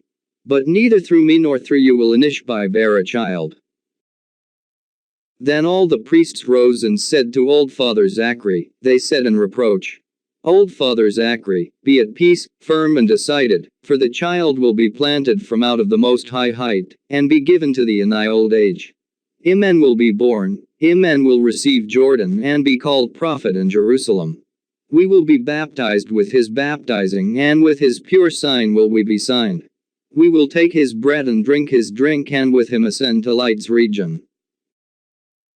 All the priests arose and said to old father Zachary, they said in reproach, Old father, we will enlighten thee as to thy rac1 and thy fathers, from whom thou hast come forth. There follows a list of prophets and sages, beginning with Moses, which I omit, as it requires a lengthy commentary for which space here does not serve, ending with lbm plus n, and the schoolteachers have come forth from thy race. The blessed princes, who are thy forebears, old father, all of them have taken no wife and begotten no sons. 2. Yet in their old age e3, each of them page 40, had a son. 1. They had sons, and they were prophets in Jerusalem. If now out of thee as well a prophet comes forth, thou dost then revive this race again. Yea, a man will be born and will be called prophet in Jerusalem. Then Eliezer opened his mouth and said to old father, Old father, if a man receives Jordan, then will I be his servant, be baptized with his baptizing and signed with his pure sign. We will take his bread and drink his drink and with him ascend to light's region. Then old father opened his mouth and said unto all of the priests, If the child comes out of the most high height, what then will you do in Jerusalem? The white two have taken the child out of the basin of Jordan and laid him in the womb of Anishbai. Life is victorious, and victorious is the man3 who has come hither.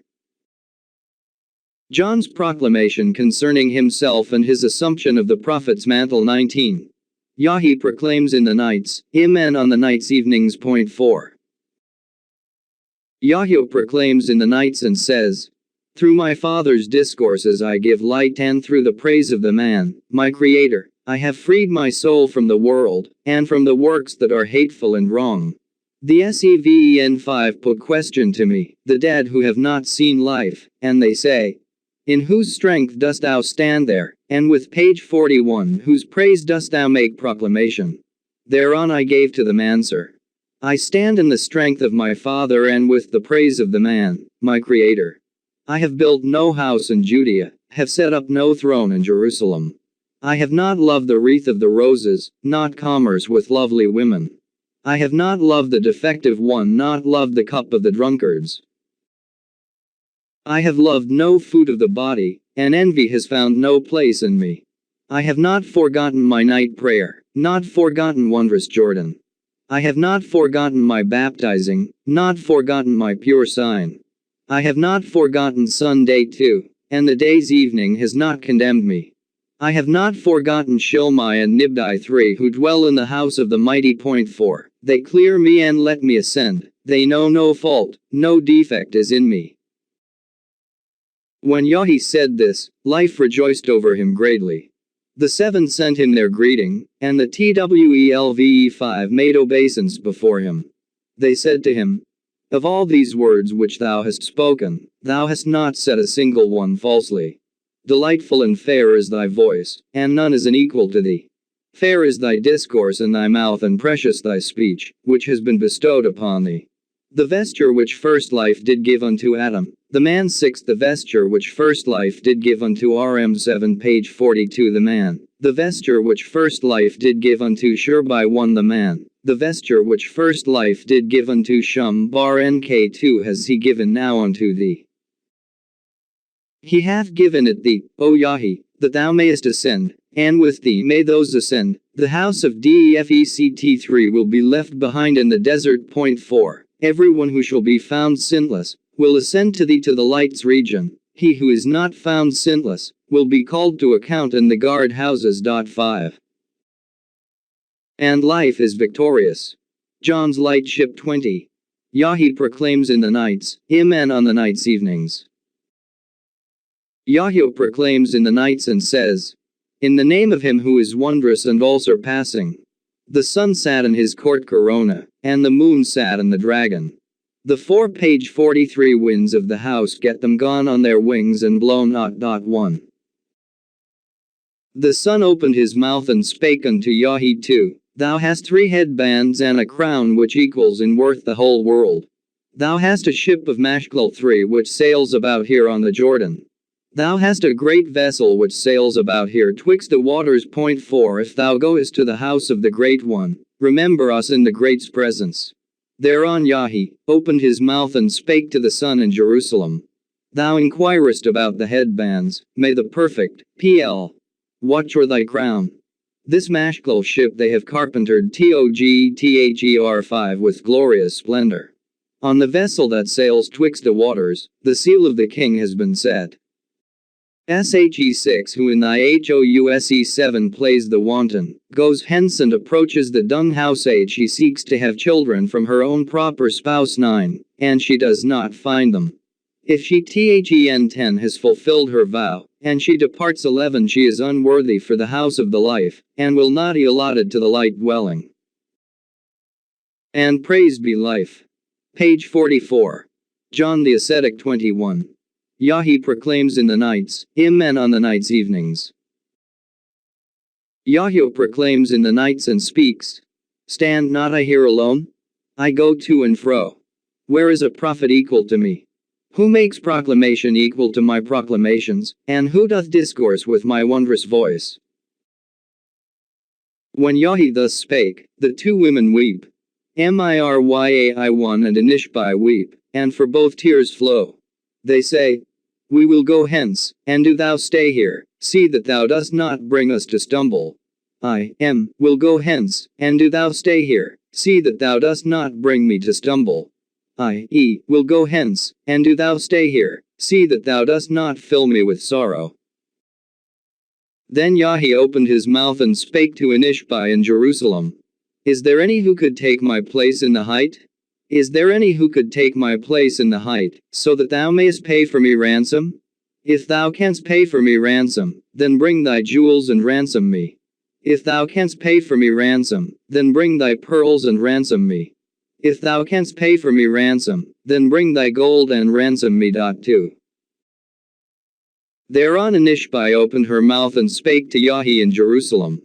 Who is thy equal in Judea, who is thy equal in Jerusalem, that I should look on him and forget thee? Who is my equal, that thou shouldst look on him and forget me? Before my voice and the voice of my proclamations the Torah disappeared in Jerusalem. Before the voice of my discourse the readers read no more in Jerusalem. The wantons cease from their lewdness, and the women go not forth to the hither to me come the brides in their wreaths, and their tears flow down to the earth. The child in the womb of his mother heard my voice and did weep. The merchants trade not in Judea, page 45, and the fishers fish not in Jerusalem. Point 1. The women of Israel dress not in dresses of color. 2. The brides wear no gold, and the ladies no jewels. Women and men look no more at their face in a mirror. Before my voice and the voice of my proclamations the water rose up to the pillars. Point 3. Because of my voice and the voice of my proclamations, the fish brought to me their greetings. Before my voice and the voice of my proclamations the birds made obeisance and said, Well for thee, and again well for thee, Yahi, and well for the man whom thou dost worship. Thou hast set thyself free and won thy release, O Yahi, and left the world empty. The women have not led thee away with their lewdness, and their words have not made thee distracted. Through sweet savors and scents thou hast not forgotten thy Lord from thy mind. Thou hast not made thyself drunken with wine, and hast done no deeds of impiety. No backsliding has seized on thee in Jerusalem. Thou hast set thyself free and won thy release and set up thy throne for thee in life's house. And life is victorious. Of Judgment Day 25. Yahi proclaims in the nights, Amen on the nights evenings. Yahi proclaims and speaks. Ye nobles, who lie there, ye ladies, who will not awaken ye who lie there, what will you do on the day of the judgment? When the soul strips off the body, on judgment day what will you do? O thou distracted, jumbled up world in ruin. Thy men die, and thy false scriptures are closed. Where is Adam, the first man, who was here head of the page 46 eon? Where is Eve, his wife, out of whom the world was awakened to life? Where is Shidil, Seth, son of Adam, out of whom worlds and eons arose? Where is Rm and Rkd, who belong to the age of the sword? Where are Shurbai and Shar-Habel, who belonged to the age of the fire. Whereas Shumbar Nk, Shem, son of Noah, who belonged to the age of the flood. All have departed and have not returned and taken their seats as guardians in this world. 1. The last day is like a feast day, for which the worlds and the eons are waiting. The planets are like fatted oxen, who stand there for the day of the slaughter. The children of this world are like fat rams, who stand in the markets for sale. 2. But as for my friends, who pay homage to life, their sins and transgressions will be forgiven them. And life is victorious. The Letter of Truth 26. The introductory formula and beginning of this piece are missing from the MSS. Amen is apparently speaking. I take no delight in the eons, I take no delight in all of the worlds, I take no delight in the eons by the letter of TRUTH3, which has come hither. THEY4 took the letter and put it in the hand of the Jews. Page 47. These open it, read in it, and see that it does not contain what they would, that it does not contain what their soul wills. They took the letter and put it in the hand of Amen. Take, Rab Amen, say they to him, Truth's letter, which has come here to thee from thy father. 1 Amen opened it and read it, and saw in it a wondrous writing. He opened it and read in it and became full of life. 2. This is, says he, what I would, and this does my soul will. Amen has left his body 3. His brothers make proclamations, his brothers proclaim unto him on Mount Carmel. 4 THEY 5 took the letter, and brought it to Mount Carmel. They read out of the letter to THEM 6 and explained to them the writing to Yaakov and Benjamin and Shmuel. 7 They assemble on Mount Carmel. What follows is presumably the beginning of the letter. Gnosis of Life 8 who is far from the height writes. I have come unto thee, O soul, whom life has sent into this world. In robes of the EIGHT9 went I into the world. I went in the vesture of life and came into the world. The vesture I brought of the 7, I went as far as the 8. The vesture of the 7 I took and took hold of the 8 with my hand. I have page 48 taken them and I take them, and I will take them and not let them go. I have taken them and hold them fast, and the wicked spirits shall change into good. Wherefore do ye weep, generations, wherefore weep ye, O peoples? Wherefore fadeth your splendor? For you have I brought my image, I betook myself into the world. And life is victorious. John's invulnerability 27. Yahi proclaims in the nights, Amen on the nights evenings. Yahweh proclaims in the nights and speaks. Is there anyone greater than I? They measure my works, my wage is assayed and my crown, and my praise brings me on high in peace. Yaakov leaves the house of the people, Benjamin leaves the temple, Eliezer, the great house, leaves the dome of the priests. The priests spake unto Yahi in Jerusalem. Yahi, go forth from our city. Before thy voice quaked the house of the people, at the sound of thy proclamations the temple did quake, at the sound of thy discourse, quaked the priest's dome. Thereon Yahi answered the priests in Jerusalem. Bring fire and burn me, bring sword and hew me in pieces. But the priests in Jerusalem answered to Yahi, Fire does not burn thee, O Yahi, for life's name has been uttered o'er thee. A sword does not hew thee in pieces, O Yahi, for life's son rests here upon thee. And life is victorious. John and the baptism of Jesus 30. Yahi proclaims in the nights, Amen on the nights evenings. Yahweh proclaims in the nights. Glory rises over the worlds. Who told Yeshu? Who told Yeshu Messiah, son of Miriam, who told Yeshu, so that he went to the shore of the Jordan and said unto Yahi, baptize me with thy baptizing and utter o'er me also the name thy wont is to utter. If I show myself as thy pupil, I will remember thee then in my writing. Page 49, I attest not myself as thy pupil, then wipe out my name from thy page. Thereon Yahi answered Yeshu Messiah in Jerusalem. Thou hast lied to the Jews and deceived the priests. Thou hast cut off their seed from the men and from the women bearing and being pregnant. The Sabbath, which Moses made binding, hast thou relaxed in Jerusalem. Thou hast light unto them with horns, and spread abroad disgrace with the shofar. Thereon Yeshu Messiah answered Yahi in Jerusalem. If I have lied to the Jews, may the blazing fire consume me. If I have deceived the priests, a double death will I die. If I have cut off their seed from the men, may I not cross o'er the sea. If I have cut off from the women birth and being pregnant, then is in sooth a judge raised up before me. If I have relaxed the Sabbath, may the blazing fire consume me. If I have lied to the Jews, I will tread on thorns and thistles. If I have spread disgrace abroad with horn blowing, may my eyes then not light on Abathar. 3 So baptize me then with thy baptizing, and utter o'er me the name thy wont is to utter.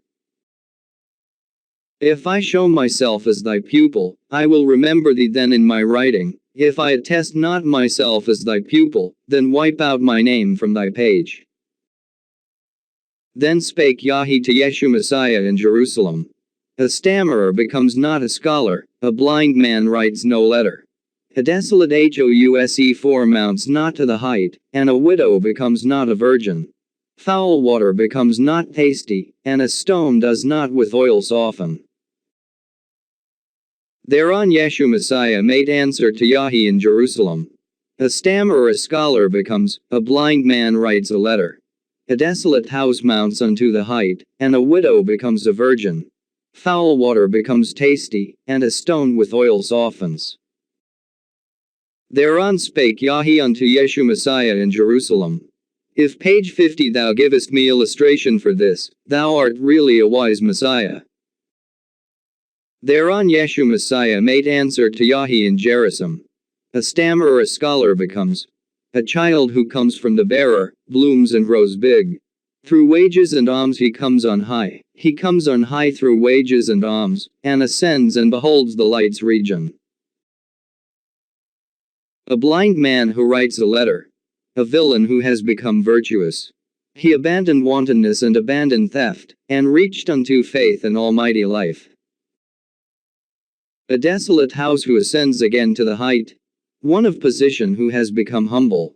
He quitted his palaces and quitted his pride and built a house on the seashore. A house he built on the seashore, and into it opened 2 doors, so that he might bring in unto him whoever lay down there in misery to him. He opened the door and took him within to himself. If he would eat, he laid for him a table with truth. If he would drink, he mixed for him wine cups with truth. If he would lie down, he spread a bed for him in truth. If he would depart, he led him forth on the way of truth. He led him forth on the way of truth and of faith, and then he ascends and beholds the light's region. A widow who a virgin becomes. A woman who already in youth has been widowed. She kept her shame closed, and sat there till her children were grown. 1. If she passes over, her face does not pale in her husband'(s2) presence. Foul water that is made tasty. A girl wanton who has got back her honor. She went up a hamlet and she went down a hamlet without taking her veil from her face. A stone with oil softens. A heretic who has come down from the mountain. 3 He abandoned magic and sorcery, and made page 51 confession to almighty life. He found a fatherless and filled him full and filled full the widow's pockets. Therefore baptize me, O Yahi, with thy baptizing and utter o'er me the name thy wont is to utter. If I show myself as thy pupil, I will remember thee in my writing. If I attest not myself as thy pupil, then wipe out my name from thy page. Thou wilt for thy sins be hailed to account, and I for my sins will be hailed to account. When Yeshu Messiah said this, there came a letter out of the house of Abathar. Yahi, baptize the deceiver in Jordan. Lead him down into the Jordan and baptize him, and lead him up again to the shore, find there set him. Then RKH1 made herself like to a dove and threw a cross2 over the Jordan. Across she threw over the Jordan and made its water to change into various colors. 3 O Jordan, she says, thou sanctifiest me and thou sanctifiest my 7 sons. Then follows what, from its animadversion on Christian institutions, and especially on the use of the crucifix, is plainly a later addition. RKH is apparently still speaking. She is the mother of all heresies. The Jordan in which Messiah Paulis 4 was baptized, have I made into a draught. 5 The bread which Messiah Paulus receives, page 52, have I made into a sacrament. The drink which Messiah Paulus receives, have I made into a supper. The headband which Messiah Paulus receives, have I made into a priesthood. 1 The staff which Messiah Paulus receives, have I made into a dung stick. 2 Gnosis of Life Speaks, CP 29. Let me warn you, my brothers, let me warn you, my beloved. Let me warn you, my brothers, against the ... who are like unto the cross. They lay it on the walls, then stand there and bow down to the block. Let me warn you, my brothers, of the God which the carpenter has joined together. If the carpenter has joined together the God, who then has joined together the carpenter? Praise be life, and life is victorious. For those who are not familiar with the atmosphere of bitter inner and outer theological strife of the times, it is as well to note that the last two pieces are in the form of Haggatic controversy between the followers of John and Jesus respectively. John's marriage 31. Yahi proclaims in the nights, Amen on the nights evenings. Yahweh proclaims in the nights and speaks. The heavenly wheels and CHARIOTS 3 quaked. Sun and moon weep, and the eyes of RKH4 shed tears. HE5 says, Yahi, thou art like to a scorched mountain, which brings forth no grapes in this world. Thou art like to a dried up stream, on whose banks no plants are raised. Thou hast become a land without a lord, a house without worth. A false page 53 prophet hast thou become, who hast left no one to remember thy name. Who will provide thee with provision, who with victuals, and who will follow to the grave after thee? When Yahi heard this, a tear gathered in his eye, a tear in his eye gathered, and he spake. It would be pleasant to take a wife, and delightful for me to have children. But only if I take no woman and then comes sleep, desire for her seizes me, and I neglect my night prayer. If only desire does not waken me, and I forget my Lord out of my mind. If only desire does not waken me, and I neglect my prayer every time. When Yahi said this, there came a letter from the house of Abiathar. Yahi, take a wife and found a family, and see that thou dost not let this world come to an end. On the night of Monday and on the night of Tuesday go to thy first-one bedding. On the night of Wednesday and on the night of Thursday devote thyself to thy hallowed praying. On the night of Friday and on the night of Saturday go to thy first bedding. On the night of Sunday and yea, on the night of the day devote thyself to thy hallowed praying. On Sunday, take 3 and leave 3, take 3 and leave 3.2 See that thou dost not let the world come to an end. 2. The story of the breach with Judaism.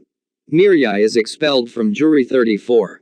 In the name of great life, may hallowed light be glorified. Miriamai, of the kings of Babel won a daughter of Jerusalem's mighty rulers. They have given me birth. The priests brought me up. In the fold of their robe they carried me up into the dark house, into the temple. Adonai laid a charge on my hands and on my 2 arms. I must scour and cleanse the house that is without firmness. There is not therein for supporting the poor, not to revive the tormented souls. My father went to the house of the people, my mother went to the temple. My father went out and said to me, and my mother went out and charged me. Mirai, close thy inner doors and bolt the bar. See that thou goest not forth into the main streets, and that the sons of my Lord fall not upon thee. But I, Mirai, listened not to what my mother did tell me, and hearkened not with the ear to what my father did charge me. I opened the inner doors, and the outer let I stand open. Out went I into the main streets, and the sons of my Lord fell upon me. To the house of the people would I not go, but my way bore me unto the temple of the Mandaeans. I went and I found my brothers and sisters, how they stand and carry on proclamations. My brothers carry on proclamations and my sisters throw out explanations. Point 3 With the voice of their proclamations, and with the voice of their explanations, I became drowsy and laid me down on the spot. Point 4 My brothers went forth and did not wake me, and my sisters withdrew and roused me not. But thou, my sister, in truth 5 dost rouse me from sleep and dost say, Arise, arise, Mirai, before the day breaks, and the cock lets crow his morn call, before the sun shines and his glory rises over the page 63 worlds, before the priests and the priests' sons go forth and sit them down in the shade of the ruins Jerusalem, before thy father comes and brings upset upon thee, such as thou never hast had. I, Mirai, keep secret my prayers and utterly secret keep my discourses. Early, day began to dawn, early the cock let crow his call, early the sun shone, and his glory rose over the worlds. The priests and priests' sons went out and sat them down in the shade of the ruins Jerusalem. Then came my bodily father and brought on me upset such as I never have had. He spake, Where hast come from, thou debauched trough, whom locks and bars cannot keep in? Where hast thou come from? Woe unto thee, thou bitch and heat, who mindest not door pins and lockings. Where hast thou come from? Woe, woe unto thee, thou bit of coarse stuff that has been patched on my robe. If I am a debauched trough, I will burst thy boltings and bars.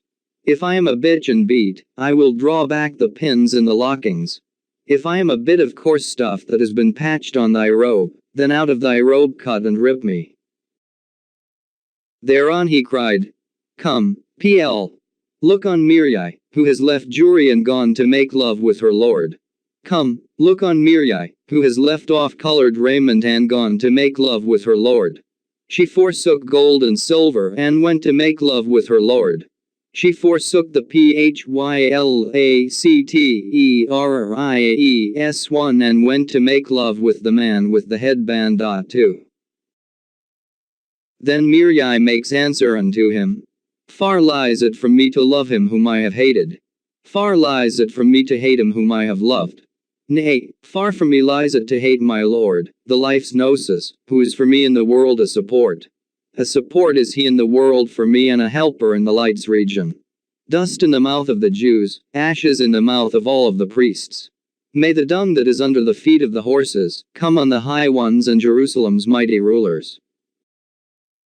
Life is exalted and is victorious, and victorious is the man who has come hither. Page 64. A variant of the above from the Oxford MS. Els J.B., pages 123 to 125. In the name of great life, may hallowed light be glorified. At the door of the house of the people her mother came upon Mirai. Her mother came upon Mirai and put question to her. Whence comest thou, my daughter, Mirai, whose face gathers roses? Roses gathers thy face, and of sleep are thy eyes full.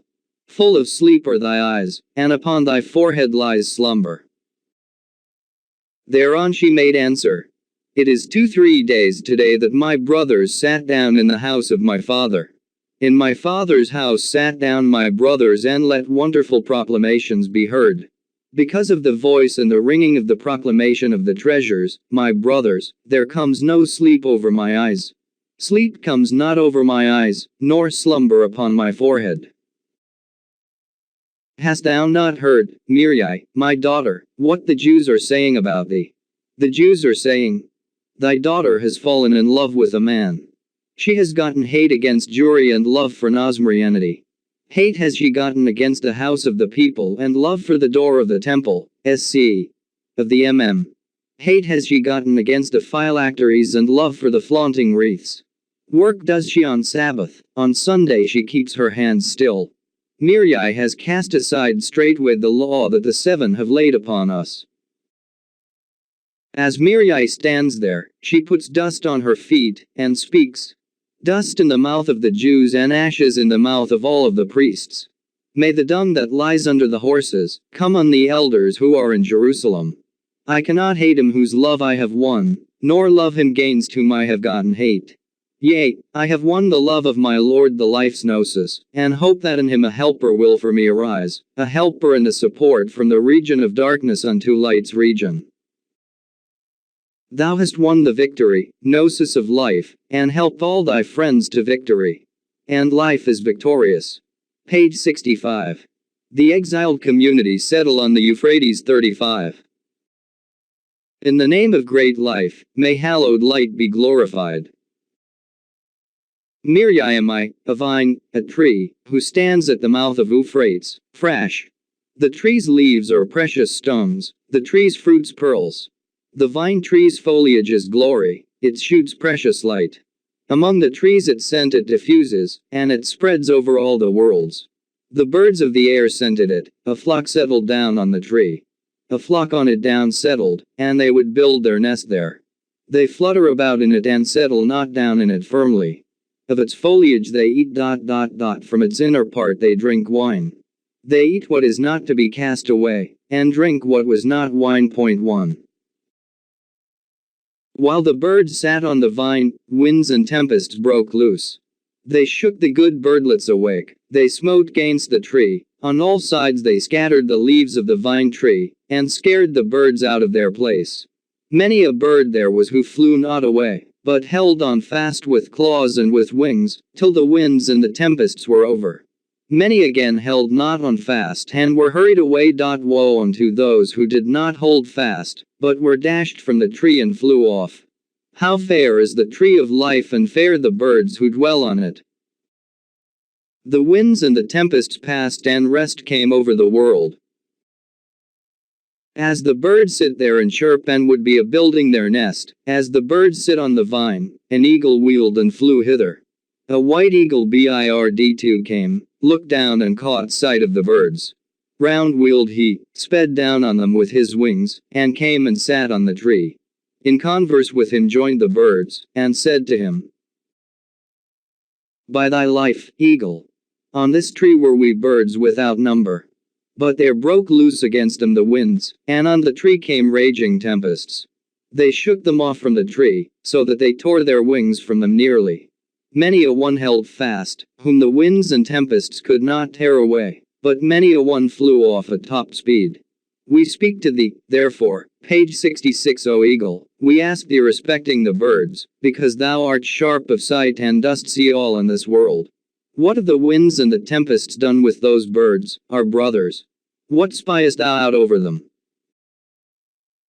Then made he answer unto them, You had better not to have known, my brothers, what has become of those birds. Slingshots drove them far from me, their wings broke, torn off were they, broken off, they went hence and relied on the bird-catchers. 1. The harrier and hawk wheeled round them, tore pieces out of their flesh, and fed on those who were fat. Woe to those who fell prey to the water too if there was no portion for them at the crossing. Well for you, ye birds, who hold fast to this vine here, you became a companionship of Mirai, the vine, who stands at the mouth of Euphrates. See and satisfy yourselves, ye birds, that I have come to you. I have come to my brothers to be a support for them in this world. I have come to heal Mirai, come to bring water to the good, beloved plants, to the vines, who stand at the mouth of Euphrates. In a WHIT3 pail I draw water and bring it to my plants. I bear and I hold it on the arms of glory which are my own. I bear and I hold it and give them to drink. Well for him who has drunk of my water. He drinks, finds healing and confirmation, and grows to double his stature. The vines who drank water, brought forth good fruit. Their leaves turned on high and made a brave show. The branches which drank no water, brought forth bitter herbs and wormwood. Woe to those who have not gone forward upon the way. Woe to those who have not passed on by the waystone. They hated life's treasure house for Mirai, the dear truth. My brothers, hold fast, be a companionship of Mirai. I will look round in the world, let life's call sound forth and rouse the sleeping and wake them. The eagle flew off from the tree, he wheeled round and instructed his friends. He speaks to them. Give ear to me, my page 67 brothers. Stay fast and endure persecution. be a companionship to Miriam. Woe to the Jews, who were a persecution for Miriam. Woe to Eliezer, the great house, the pillar that props the temple. Woe to Satan, the pillar one who has witnessed lies against Miriam. The Jews persecute the Mandaeans 35 CONTD. All the Jews gathered together, the teachers, the great and the little, they came together and spake of Miriam. She ran away from the priests, fell in love with a man, and they took hold of each other's hands. Hold of each other's hands they took, went forth and settled at the mouth of Euphrates. We will slay them and make Miriam scorned in Jerusalem. At Stake 2 will we set up for the man who has ruined Miriam and led her away. There shall be no day in the world when Stranger3 enters Jerusalem. They split open their fellings and catch the doves in Jerusalem. 4. They beg them to return 35 CONTD. All the Jews gathered together and followed after Miriam. They went and found that a throne was set up for Miriam on the bank of Euphrates. A white standard was for her unfurled, and a book stood upright on her lap. She reads in the books of truth and rouses all worlds from their sleep. She holds in her hand the staff of life's water, the girdle is bound round her loins. Miriam in humbleness prays and proclaims with wondrous voice. The fishes gather out of the sea, the birds 5 from the mouth of Euphrates. They come to hear Miriam's voice, and no more long to lie down to sleep. They breathe in the sweet scent around her and forget the world. Page 68. When the Jews saw this, they stood up before her. They felt shamed, doubled their fists, smote on the forecourt of their breast, and lamented. The mother of Miriam spoke, and tears streamed into her bosom. Look on me, Miriam, my daughter, says she unto her. Look on me who am thy mother. My daughter art thou and the daughter of all of the priests. Thy head is the great chief of the temple. Rememberest thou not, Miriam, that the Torah lay on thy lap? Thou didst open it, read therein and knewest what stands in it. The outer keys lay in thy hands, and the inner thou didst put in chains. 1. All the priests and priests' sons came and kissed thy hand. For whom thou wouldst, thou didst open the door. Whom thou wouldst not, must turn and go back to his seat. 1,000 stand there and 2,000 sit there. They submit themselves to thee, as a eunuch made slave, and they give ear to thy word in Jerusalem. Why didst thou forget thy brothers and thy heart abandon the priests? Lo, the brides weep in Judea, the women and men in Jerusalem. Their beloved gold have they cast from them, and they give themselves up to wailing and mourning for thee. They say, we will make away with our goods, until Miriam returns. Gold forge we? No longer, and cast away fair raiments of silk and bracelets. They stand on the roofs and look out, that they may see thee again in Jerusalem. For thee they make vows, if thou comest to me and we go hence. My daughter, arise, come back to thy dwelling place, the city Jerusalem. Come, light up thy lamps, which have been put out from the day when thou withdrewest thyself. 2. Have no longing after this man, who has prisoned thee and taken thee off. Leave page 69. The man, who is not of thy dwelling place, want alone by himself in the world. Let him not say, I have gone and carried off Miriam from her place. Come, teach the children, so that they may learn. Lay the Torah in thy lap and let us hear thy voice as it used to be. From the moment and the day when thou didst detach the Dough has it been covered up. When Miriam heard this from her mother, she laughed and rejoiced in her mind. It surely could not be the Jews, says she unto her, the infamous worthless priests. It surely would not be the Jews who stand there and bow down to a brick grave. 3. They shall be buried in the darkness. Go, go, says she unto them, ye fools, ye abortions, for ye who were not of the world. 5. I am no woman who is stripped for wantoning, and it is not that I have fallen in love with a man. Stripped am I not for returning to you and for again seeing you, doming of blasphemy. Go, go hence from me, ye who have witnessed falsehood and lying against me. Against me ye witnessed page 70 wantonness and thieving, and held me up as ye are yourselves. Blessed be the man who freed me from my fetters and planted my feet here. No wantonness have I committed with him and attempted no theft in the world. Instead of the witness ye have witnessed against me, there come to me prayer and praise giving. As the priests stand there and speak with Miriam at the mouth of Euphrates, there came a pure eagle bird, whose wings are the fullness of worlds. 1. He flew down on the Jews, dashed at them with his wings, bound them and sank them down unto the water's bottom, deeper down than the foul-smelling mud. He sank them deeper down than the blazing water, that is inside the dark water. He sank their ships down to the blazing water's bottom. He destroyed the temple and laid fire to Jerusalem. 2. He brought down all upon them and in Jerusalem slew the disciples. He descended unto her, Miriam, folded before her his wings, settled down by her, narrated and proclaimed to her, and they held out the loved hand of truth to each other. He embraced her in potent embracing, forced her down and set her on the throne.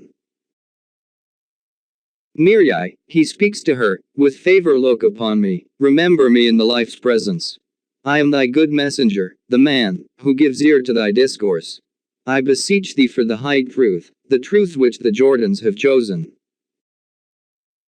O good treasure, she makes answer unto him, treasure whom life has sent. Thy glory and thy light is risen upon us, and thy honor is approved in light's region. Everyone who gives ear to thy voice, will be in the pure region included. In life's treasury will he be included, and thy rays will rise over him twofold. For everyone who gives not ear to thy voice, waking and sleep will be wiped out.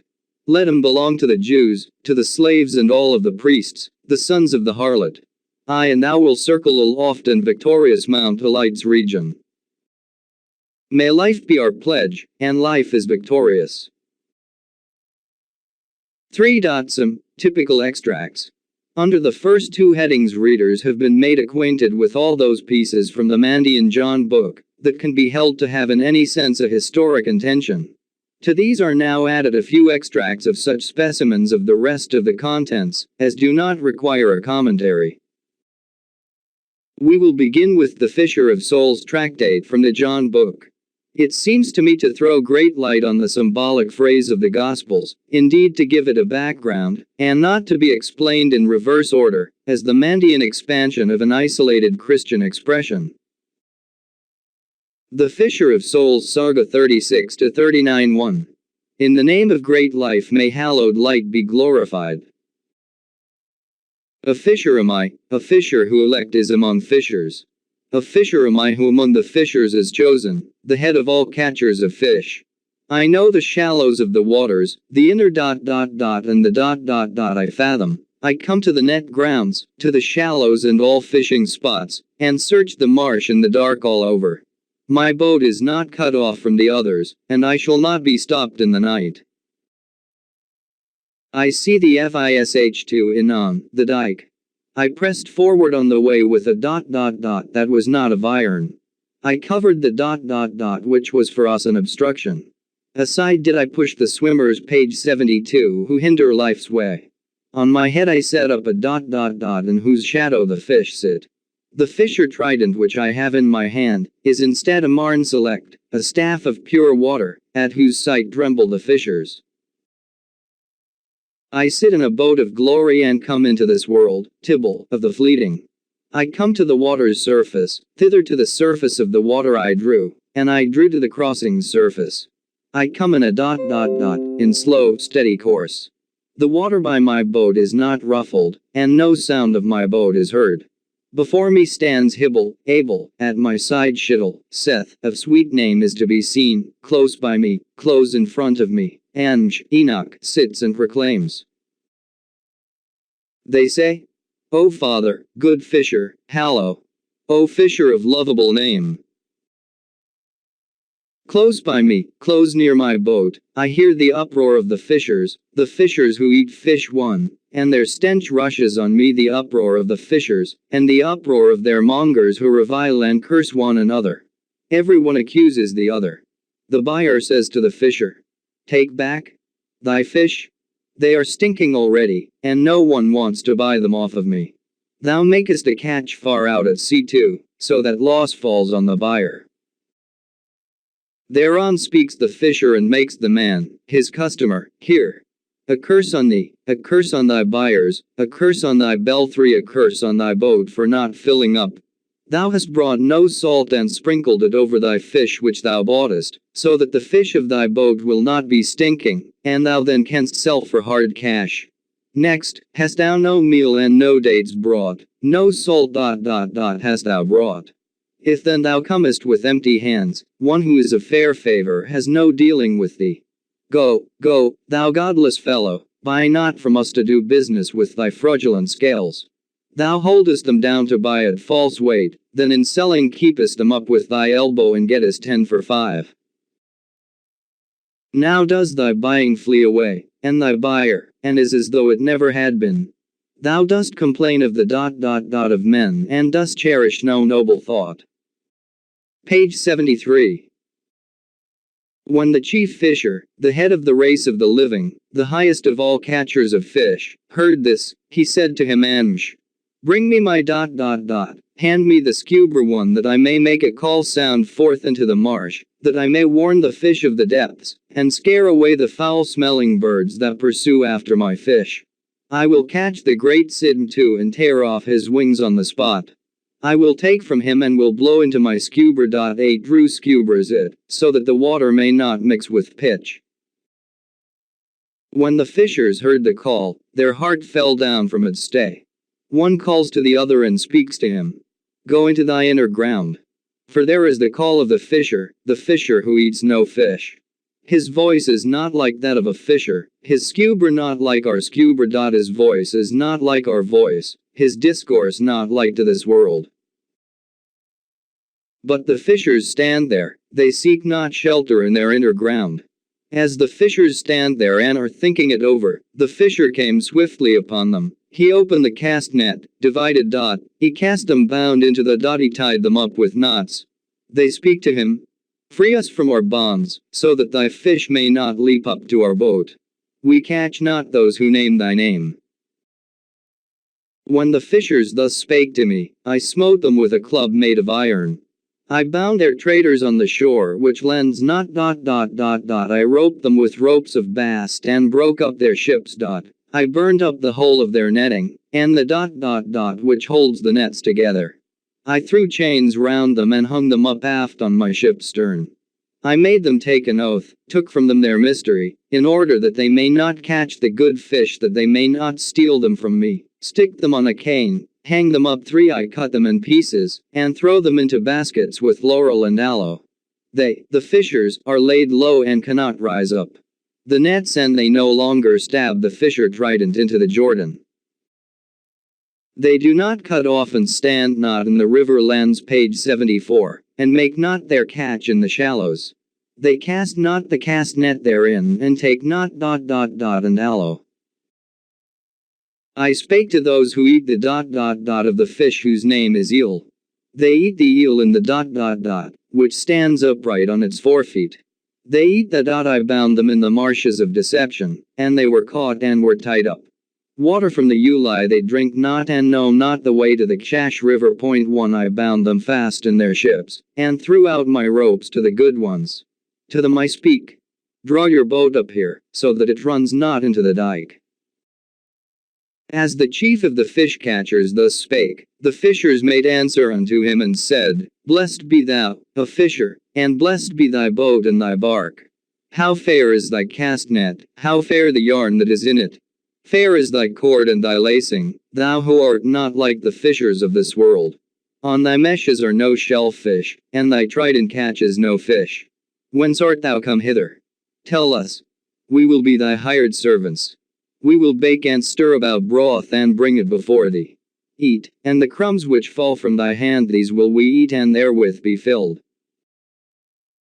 But I made answer unto them, O ye fishers, who lap up your filth, no fisher am I who fishes for fish, and I was not formed for an eater of filth. A fisher am I of souls who bear witness to life. A poor fisher am I who calls to the souls, collects them together and gives them instruction. He calls to them and bids them come and gather together unto him. He says unto them, If ye ... come, ye shall be saved from the foul-smelling birds. I will save my friends, bring them on high, and in my ship make them stand upright. I will clothe them with vestures of glory, and with precious light will enwrap them. I will put a crown of either upon them, and what else for them the greatness erects on their head. Then sit they on thrones, and in precious light do they glisten. I bear them thither and raise them aloft, but ye seven shall stay here behind. The portion of filth and of filthy page 75 doings will be your portion. On the day when the light ascends, the darkness will return to its region. I and my disciples will ascend and behold the light's region. Life is exalted and is victorious, and victorious is the man who has come hither. The light ship of the fisher 37. In the name of great life may hallowed light be glorified. A fisher am I of great life, a fisher am I of the mighty, a fisher am I of great life, an envoy whom life has sent. It, life, spake unto me. Go, catch fish who do not eat filth, fish who do not eat water fennel and reek not of foul-smelling fennel. They do not come nigh to devour bad dates and get caught in the nets of the marsh. Life knotted for me a noose and built for me a ship that fades not, a ship whose wings are of glory, that sails along as in flight, and from it the wings will not be torn off. 'Tis a well-furnished ship and sails are in the heart of the heaven. Its ropes are ropes of glory, and a rudder of truth is there to it. Sunday takes hold of the pole, life's sun sees the rudder. They draw thither to the Shek plus Nas and dispense light among the treasures. Thrones in them, sc. The Shek plus Nas, they set up, and long drawn out come the Jordans upon them. On the bow are set lamps that in the wildest of tempests are not put out. All ships that sight me, make obeisance submissively to me. Submissively they make me obeisance and come to show their devotion unto me. In the bows stands the fisher and delivers wondrous discourses.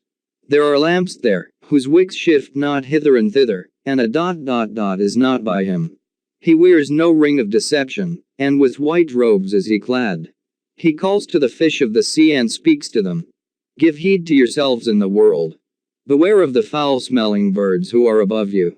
If you give heed to yourselves, my brothers, I will for you, page 76, be a succor, and a support out of the regions of darkness unto light's region.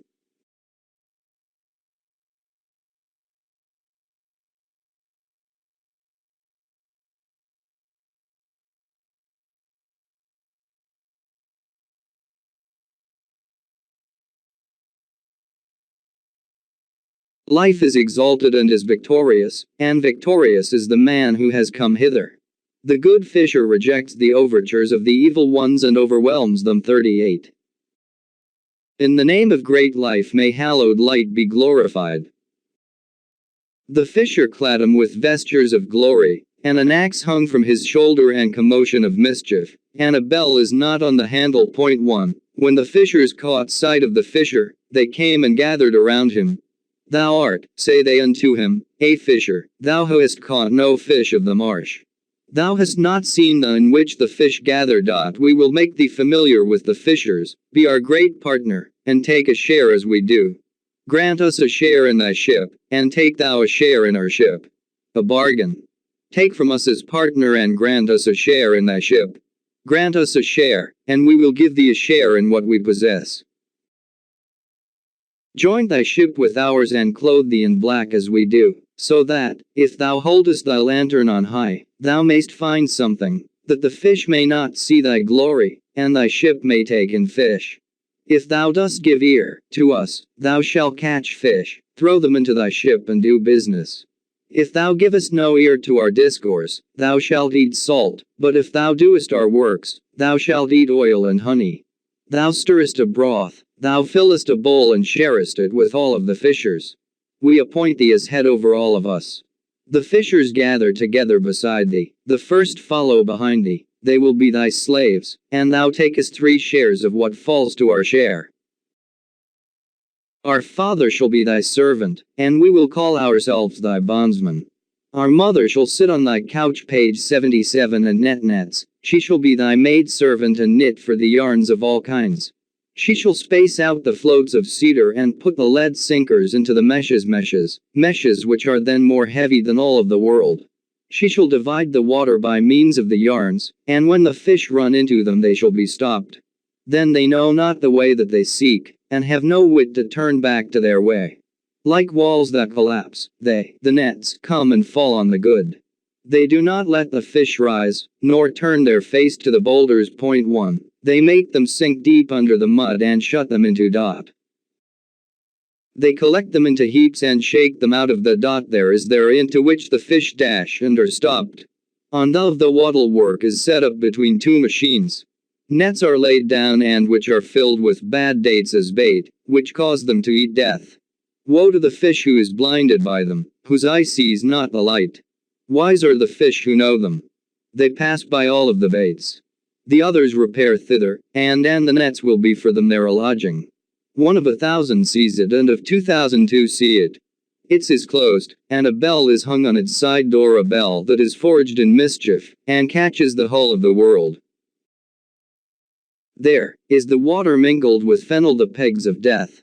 Woe to the fish who fall into them. 2. When the fisher heard this, he stamped on the bows of the ship. The fisher stamped on the ships of the fishers. The fishers lie in the shallows close crowded together, tied up together like bundles of wheat, and cannot rise up. The reeds swish 3 and the fish of the sea lie over the fishers. They snarl in the marsh, and the water rings them round in its circle. Then shrilling he spake with his voice. He discoursed with his voice sublime and spake to the catchers of fish. Off from me. Page 78. Ye foul-smelling fishers, ye fishers who mix poison. Beggin, catch fish, who eat your own filth. Down with you to your and go to the end of the crossing. I am no fisher who catches fish, and my fish are tested. They are not caught by the hook with bad dates, a mess which my fish do not eat. They fall not into the nets that are cloured 1, and turn not to the lamps of the lie.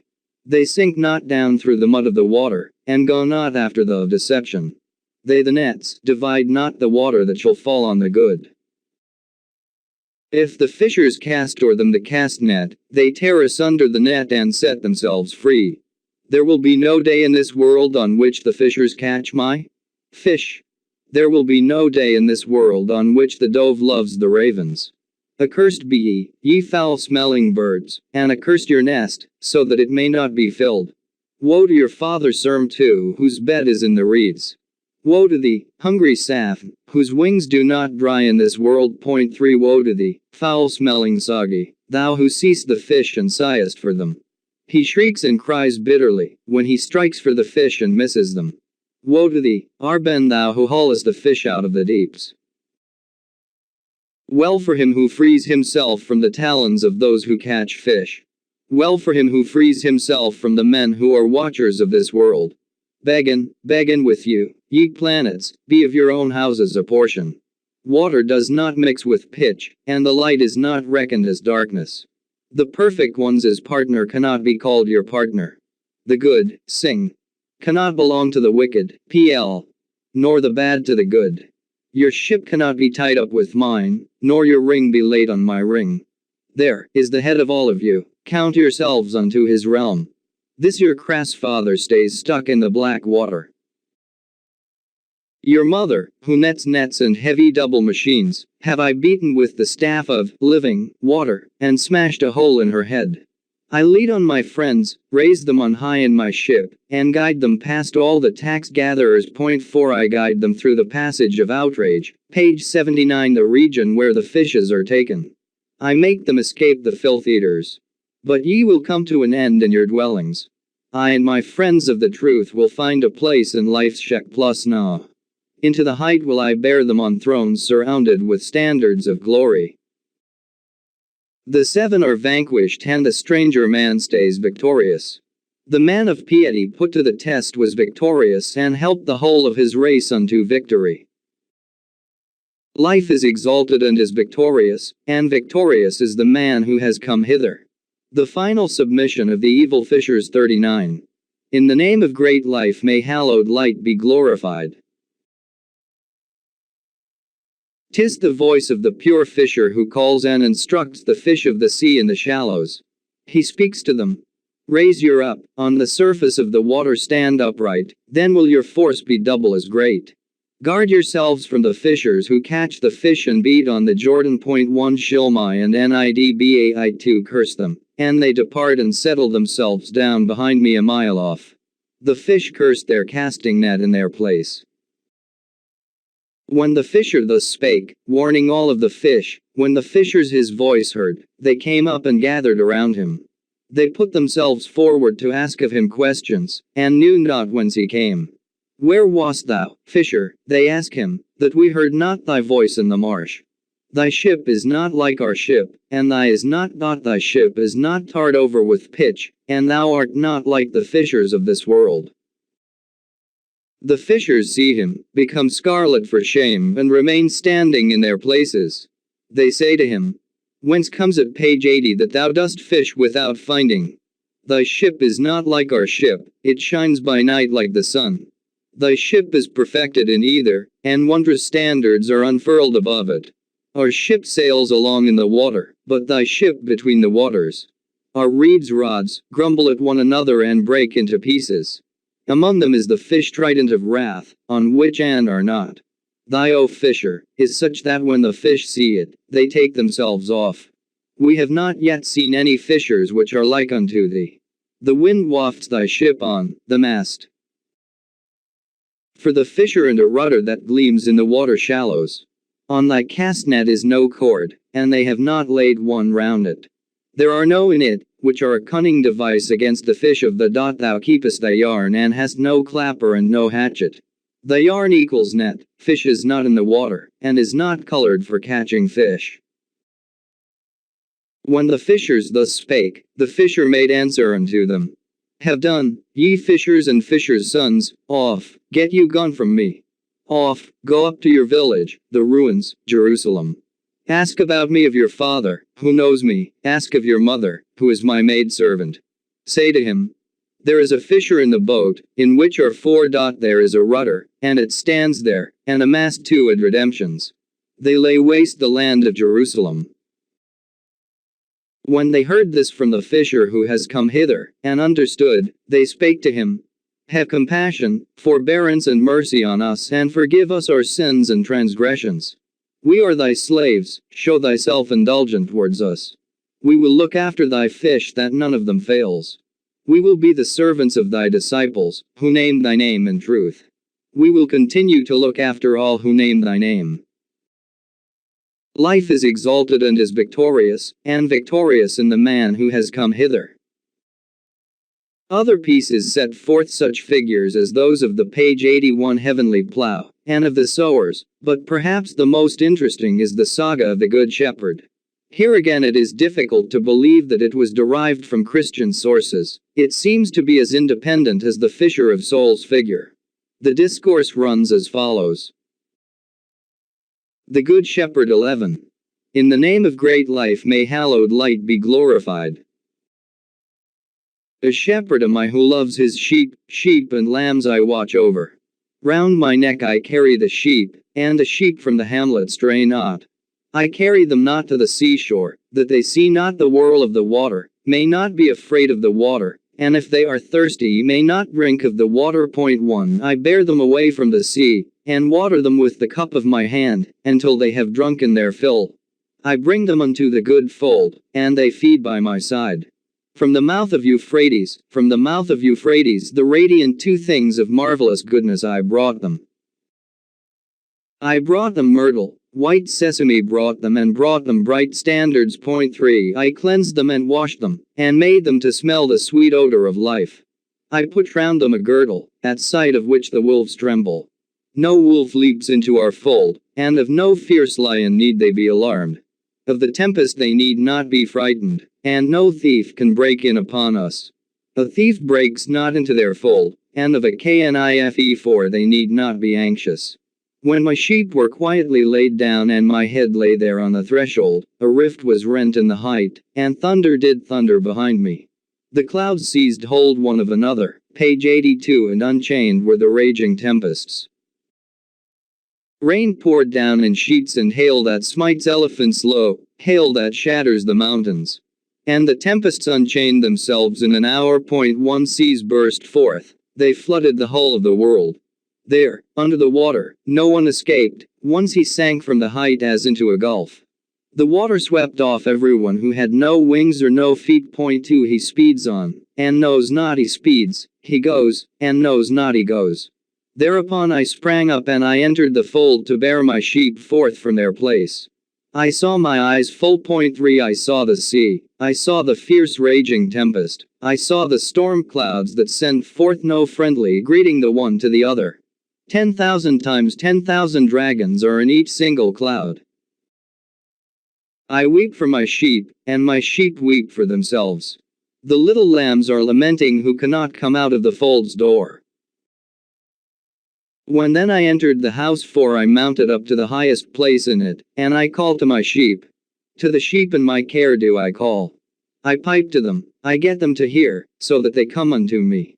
To them I pipe on my pipe, and beat on my tabor, leading them to the water. 5 I call to them. My little sheep, come. Rise up at my call. Come, rise at my call, then will you escape the cloud dragons. Come unto me. I am a shepherd whose boat is soon coming. My boat of glory is coming, and I come with it, and bring my sheep and lambs in aboard it. Every one who gives ear to my call and heed gives unto my voice, and who turns his gaze unto me, of him take I hold with my hands, and bring him unto me inboard my boat. But every lamb, male and female, that suffered himself to be caught, the water whirl carried away, the greedy water did swallow. Whoever gave no ear to my call, sank under. To the highest part of the vessel I went. The bows stand up with the bow post. 6 I say. How woeful am I for my sheep, who page 83 because of the mud of sunk under. The water whirl sank them away from my reach, the swirling whirl of the water. How grieved am I for the rams whose fleece on their sides has dragged them down into the deep. How grieved am I for the lambkins whose bellies have not yet been filled full of milk. Of 1,000, 1 I recovered, of a whole generation I found again 2. Happy is he who stood up in the water, and in whose ears no water has entered. Happy the great rams who have stamped with their feet. Happy is he who has escaped from the 7 and 12, the sheep stealers. Happy is he who has not couched down, has not lain down, has not loved to sleep deeply. Happy is he who in this defective age of Bishlom has stayed whole. Happy are they who free themselves from the snares of Arch, the mother world spirit, from the filth and the shame and the bondage that have no end. My chosen. Whoever shall live at the end of this age of Nerag, Mars, for him let his own conscience be a support. He will come and mount up to the radiant dwelling, to the region whose sun never sets, and whose light lamps2 never darken. Life is exalted and is victorious, and victorious is the man who has come hither. The loving shepherds of the Good Shepherd 12. In the name of great life may hallowed light be glorified. A treasure calls from without hither and speaks. Come, be for me a loving shepherd and watch me 1,000 out of 10,000. So then will I be a loving shepherd for thee and watch thee 1,000 out of 10,000. But how full is the world of vileness and sown full of thorns and of thistles. Come, be for me a loving shepherd and watch me 1,000. Page 84 out of 10,000. I will bring thee then sandals of glory, with them canst thou tread down the thorns and the thistles. Earth and heaven decay, but the sandals of glory decay not. Sun and moon decay, but the sandals of glory decay not. The stars and heaven's zodiacal circle decay, but the sandals of glory decay not. The four winds of the world house decay, but the sandals of glory decay not. Fruits and grapes and trees decay, but the sandals of glory decay not.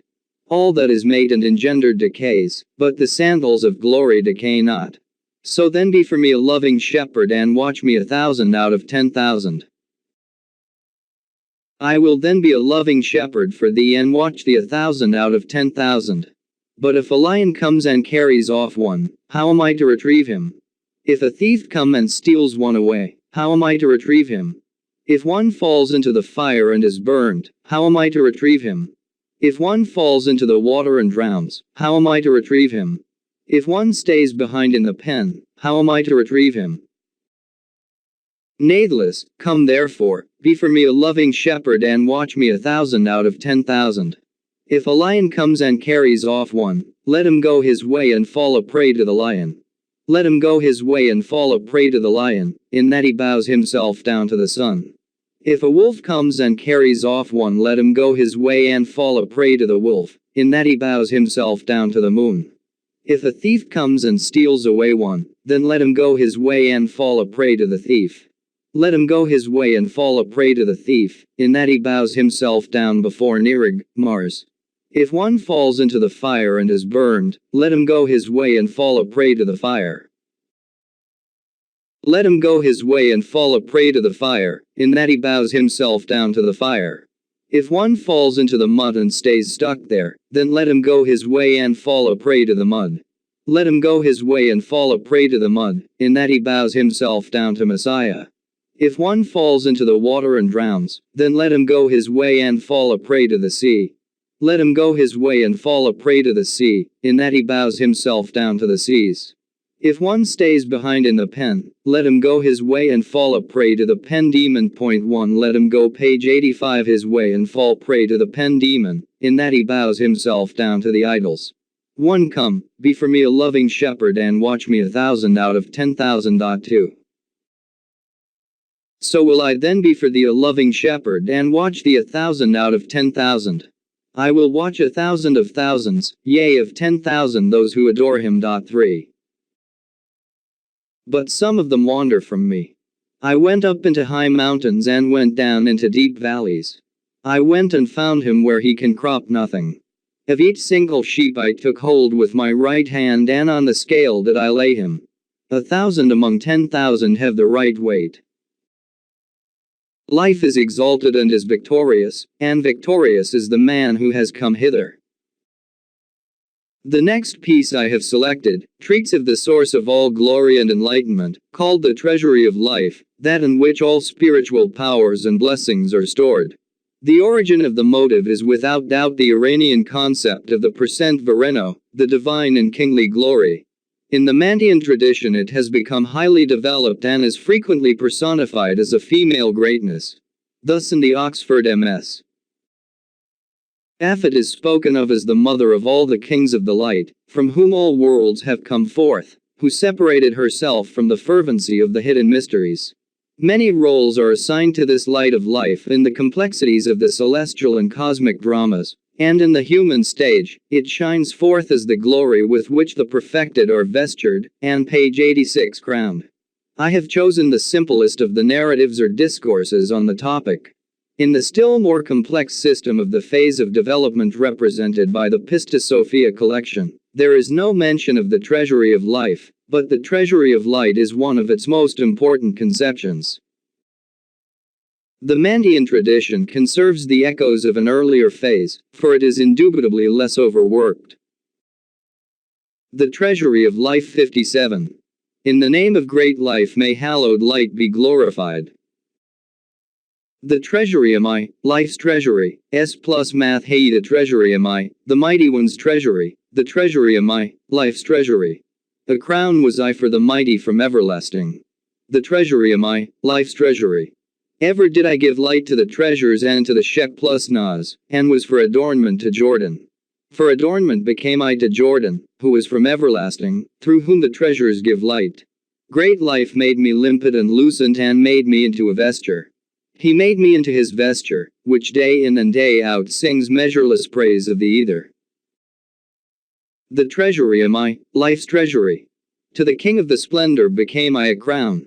The treasures shine through my glory and praise my form beyond measure. The treasury am I, life's treasury I who as adornment settled down on the king of the splendor, so that he shone in his mind, that he became bright and shining, and his form glittered more than the light worlds. As I lit, it gave light and enlightenment unto the treasures, and to the Shek plus Nas and in the ether, the king laid me as vesture round Nekhab, the radiant. 1 Nekhab the radiant then took me, brought me and laid me as vesture or Jordan. As vesture or Jordan he laid me, through whom the treasures shine beyond measure. The treasury am I, life's treasury. The wicked are blind, page 87, and see not. I call them unto the light, yet they busy themselves with the darkness. O ye wicked, I unto them cry, ye who sink down in the darkness, arise and fall not into the deep. I cry unto them, yet the wicked hear not and sink into the great sea of the ending. Therefore was Jordan made a bridge for the treasures, a bridge for the treasures became he, while he cut off the wicked and hurled them into the great sea of the ending. The treasury am I, life's treasury. A crown I became for life's gnosis. He bestowed on me the rulership over the treasures and the Shek plus Nas which are there yonder. The treasury am I, life's treasury. Of the light worlds was I the enlightener. Day in and day out they sing praise to great life, and through me they mount upward and behold the light's region. The treasury am I, life's treasury. A vesture for the light worlds became I. The treasury am I, life's treasury. A king for the Nazmrians became I became a king for the Nazmrians, who through my name find praise and assurance. Praise and assurance they find through my name, and on my name they mount up and behold the light's region. For the men of purity put to the test, for them their eye became full of light. Full of light was their eye, and in their heart life's gnosis took seat. Whoever of me, life's treasury, makes his investment, loves not gold and silver, loves not gold and possessions, loves not food of the body, and envy with him has no place. Envy found with him no place, and he did not forget his night prayer. He forgot not the discourses and writings, and he forsook not his Lord's word. He forsook not the prayer of his Father, life's gnosis, wherefore into the great end sea he falls not. He forgot not Sunday, nor did he neglect the day's evening. He forgot not the way of great life, the way of wages and alms. He will be wrapped away in the night prayer. He will be wrapped away in shining vestures which have come from great life. Treasures for him fill up what falls short, and what is empty they load for him full. If he bears a pure load, he is counted with the men of piety put to the test who separate themselves from the world in the name of Yahweh. 1 Life's page 88 treasury rested upon them, to their form it gave light, and for them a way to great life's house has been established. I have called with clear voice and directed hereto the disciples. The vine who bears fruit, doth ascend, who bears none will here be cut off. Whosoever lets himself be enlightened through me and instructed, ascends and beholds the light's region. Whoever does not let himself be enlightened through me and instructed, is cut off and falls into the great end sea. Life is exalted and is victorious, and victorious is the man who has come hither. That the Mandaean religion preserves echoes of a wealth of ancient mythical elements found in Iranian, Babylonian and Semitic traditions, is evident on all hands.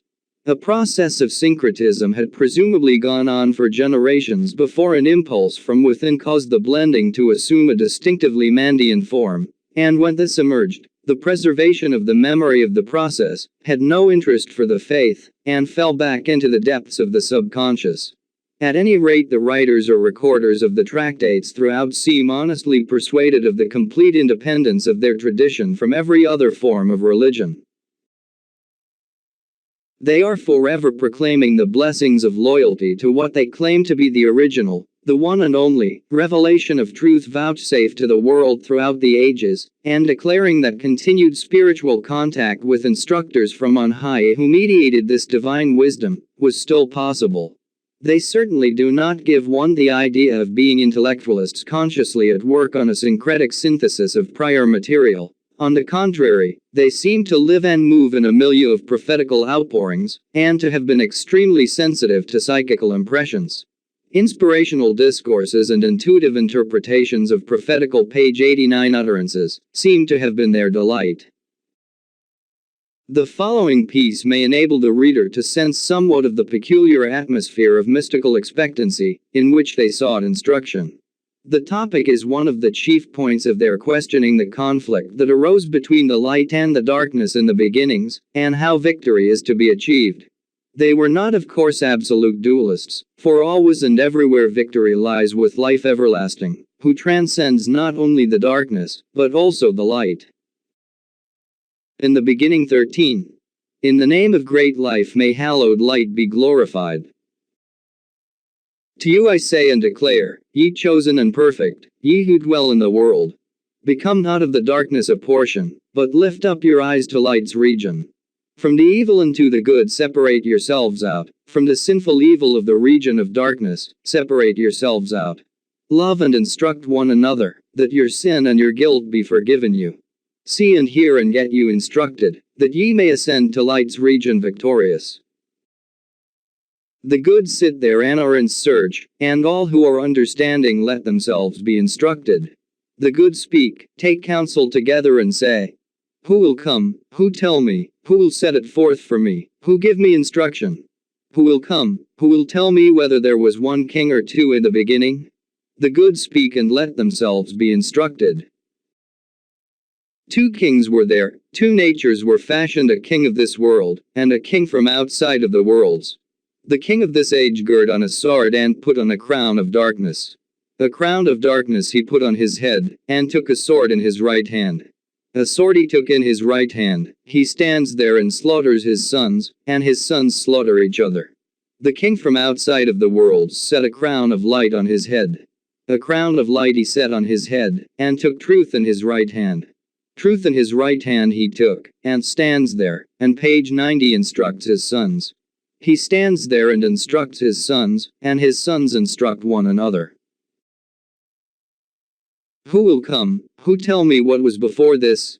When the heaven was not yet outspread and stars were not yet in it figured, when the earth was not yet condensed and into the water, no condensation had fallen, when sun and moon came not as yet into this world, how was the soul then? When the soul still sat in the bowl one she felt neither hunger nor thirst.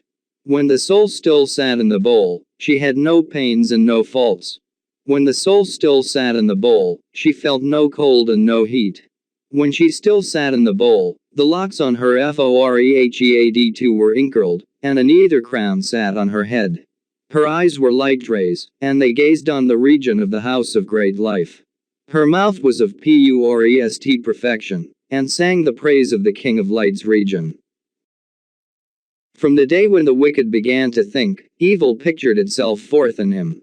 He fell into great wrath and ventured a fight with the light. The envoy was sent to tread down the power of the rebels.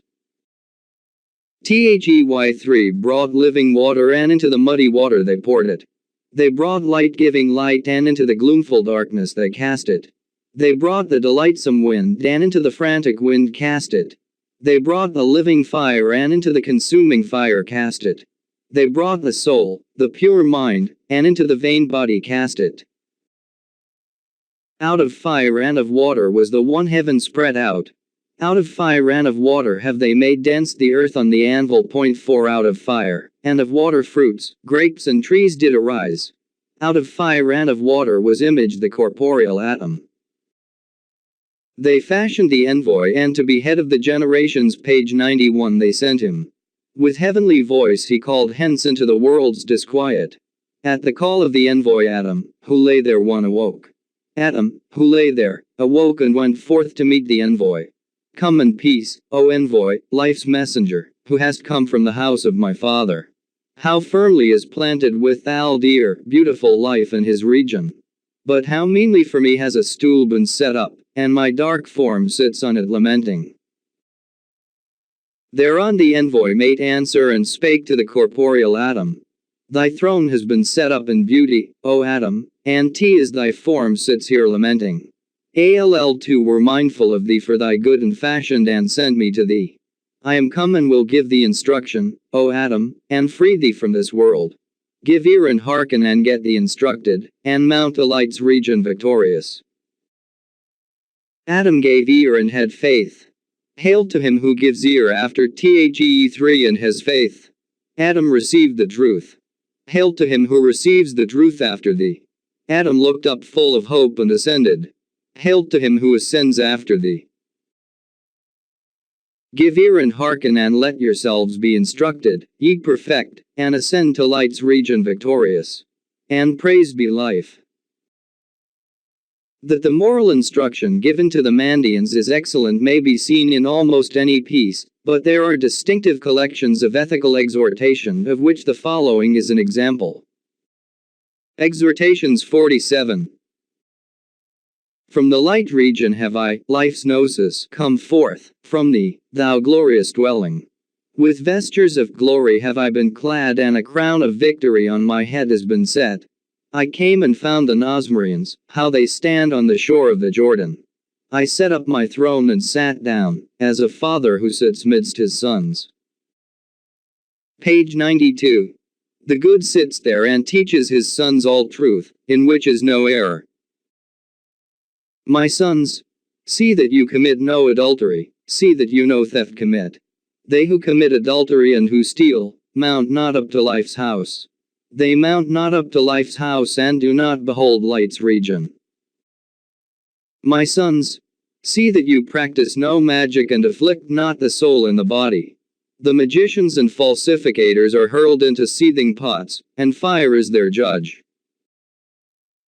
My sons, see that ye remove not the boundaries, that the boundary stone you displace not. The eye of those who remove boundaries looks not on the light. My sons, see that you do not abandon the slave to the hands of his master and the slave girl to the hands of her mistress, abandon not the weak to the strong. He who acts otherwise will be fettered in a distant region. In the tax gatherer's house his eyes behold only the darkness, and his foot finds no firm ground. My sons, see that you take not to wife a slave girl who has not been made free, and thereby bring your sons into the house of a master. For if the slave one day sins, then on the day when his master passes judgment upon him, will the sins which the slave commits fall on the head of his father. My sons, see that you are not hinters, and that your eyes make no suggestions to women. For the hinters and wink givers will be assigned to the guard stations. To the guard stations will they be assigned and be judged with stern justice. My sons, see that you eat not up interest and interest on interest, else in the dark mountain will you receive judgment. My sons, see that you pay no homage to the idols, the Satans and demons, to the worship of idols and to the lusts of this world, for on the Godlings and Satans will a stern judgment fall, and they who pray to them will not ascend to life's house, and not look on light's region. Give heed to what I have charged you, and let no evidence be given of crime and of lying. On evidence of crime and of lying, you will be hailed to account for the judge. You will be hailed to page 93 account for the judge who judges all worlds. He judges each one according to his works and his merit. My sons, all that is hateful to you, do not to your neighbors, for in the world into which you have come, is a heavy justice and judgment. Heavy justice and judgment is there therein, and every day will minds made secure in it be chosen. For everyone who is laden, mounts upward, but he who is empty is judged here. Woe to the empty, who stands empty there in the house of the collectors of taxes. When he had it in his hand, he gave nothing, there will he search in his pocket, and he will find nothing. The wicked and liars will be hurled into the darkness. They will into the blazing fire cast, into the blazing fire, will they cast him into whose ears the call has been made, but he will not give ear. I showed it him unto his eye, but he would not see, I showed it him, but he would not see with his eye. Life is victorious, and victorious is the man who has come hither. The Mandaeans possess a rich collection of liturgical songs and hymns which Lidzbarski has translated for the first time in his excellent edition of them, Mandaean Liturgien, Berlin, 1920. From these 236 hymns we choose one of the most typical as a specimen, and as perhaps of more than ordinary interest to the general reader, who may have puzzled over the unqualified beatitude, "Blessed are the poor." It is taken from the Oxford collection, B.K. I. No. Levi. And may be entitled, The Song of the Poor's Exaltation. In the name of great life may hallowed light be glorified. A poor man am I, one who comes out of the celestial fruits, a stranger to the world, who comes out of the distance. Page 94. A poor man am I, to whom great life gave ear, a stranger to this world, whom the light treasures made world strange. They brought me out of the abode of the good ones, me. In the wicked ones' dwelling they made me to dwell. Me. They made me to dwell in the wicked ones' dwelling, which is filled full of nothing but evil. It is filled full of nothing but evil, filled full of the fire which consumes. I would not and will not dwell in the dwelling of naughtiness. With my power and with my enlightening I dwelt in the dwelling of naughtiness. With my enlightening and my praise-giving I kept myself stranger to this world. I stood among them as a child who has not a father, as a child who has not a father, as a fruit who has not a tender. I hear the voice of the seven, who whisper in secret and say, Whence is this stranger man, whose discourse is not like to our discourse? I listened not to their discourse, then were they full of wicked anger against me. Life, who gave ear to my call, a messenger sent forth to meet me. He sent me a gentle treasure, an armored, well-armored man. With his pure voice he makes proclamation, as the treasurers make in the house of perfection. He speaks, Poor one, from anguish and fear be thou free. Say not, I stand here alone. For thy sake, O poor, this firmament was outspread, was this firmament spread out, and stars were pictured upon it. For thy sake, O poor, this firm land came into existence. Page 95. Came into existence this firm land, the condensing took form, fell into the water. For thy sake came the sun, for thy sake the moon was revealed. For thy sake, O poor, came the seven, and the 12 are hither descended. Thou poor one. On thy right rests glory, on thy left rest light lamps. Hold steadfast in thy security, until thy measure has been completed. When thy measure has been completed, I will myself come to thee. I will bring thee vestures of glory, so that the worlds will long for them, desireful. I will bring thee a pure excellent head dress, abundant in infinite light. I will set thee free from the wicked, from the sinners will I deliver thee. I will make thee dwell in thy Shek plus Na, free thee into the region unsullied. I hear the voice of the seven, who whisper in secret and speak. Blessed is he who is to the poor one a father, who is unto the fruit a tender. Hail to him whom great life knows, woe to him whom great life knows not. Hail to him whom great life knew, who has kept himself stranger to this world, the world of the defect, in which the planets are seated. They sit on thrones of rebellion and drill their works with the scourge. For gold and for silver are they disquiet, and strife they cast into the world. Disquiet are they and therein cast strife, therefore will they go hence and seethe in the fire. The wicked shall seethe, and their pomp shall vanish and come to an end. But I with my offspring and kindred shall ascend and see the light's region. Page 96. The region whose sun never sets, and whose light lamps never darken that region, the state of the blessed, whereto your souls are called and invited. And so are our good brothers' souls, and the souls of our faithful sisters. Life is exalted and is victorious, and victorious is the man who has come hither. 3. The Slavonic Josephus's account of the Baptist and Jesus. In the Antiquities of the Jewish historian Flavius Josephus, there are 3 passages of outstanding importance for Christian readers, seeing that they are the only external witnesses to Christianity from the 1st century. As such, they have been submitted to the closest cross-examination and scrutiny. The general result of the inquiry into the authenticity of their testimony has established for most scholars the judgment that we have here to deal not with a homogeneous body of evidence, but with 3 different witnesses, one of which is distinctly good, another is distinctly bad, and a third very probably good. The passage on John the Baptist is well nigh universally accepted as affording no grounds for reasonable skepticism, and as therefore providing a most valuable external proof that John was a historical character. The account of Jesus, on the other hand, has been called into most serious question by the vast majority of liberal scholars, and by very many conservatives, on numerous grounds, and chiefly because the writer unequivocally affirms that Jesus was the Messiah, a statement which no Jew could have made. The third is a reference to James, the brother of Jesus, called or said to be Messiah, a hesitation, which may fairly be ascribed to Josephus, page 98 himself. Many then who reject the Jesus passage as indubitably spurious, accept the James reference as free from reasonable suspicion, and thus obtain a brief but valuable external first-century evidence for earliest Christianity. Josephus composed his Antiquities in Greek, and completed them in 93–94 AD. They are a general survey of the traditions and history of his people, up to the special period of which he had already treated in detail in his first and most famous work, the Jewish War.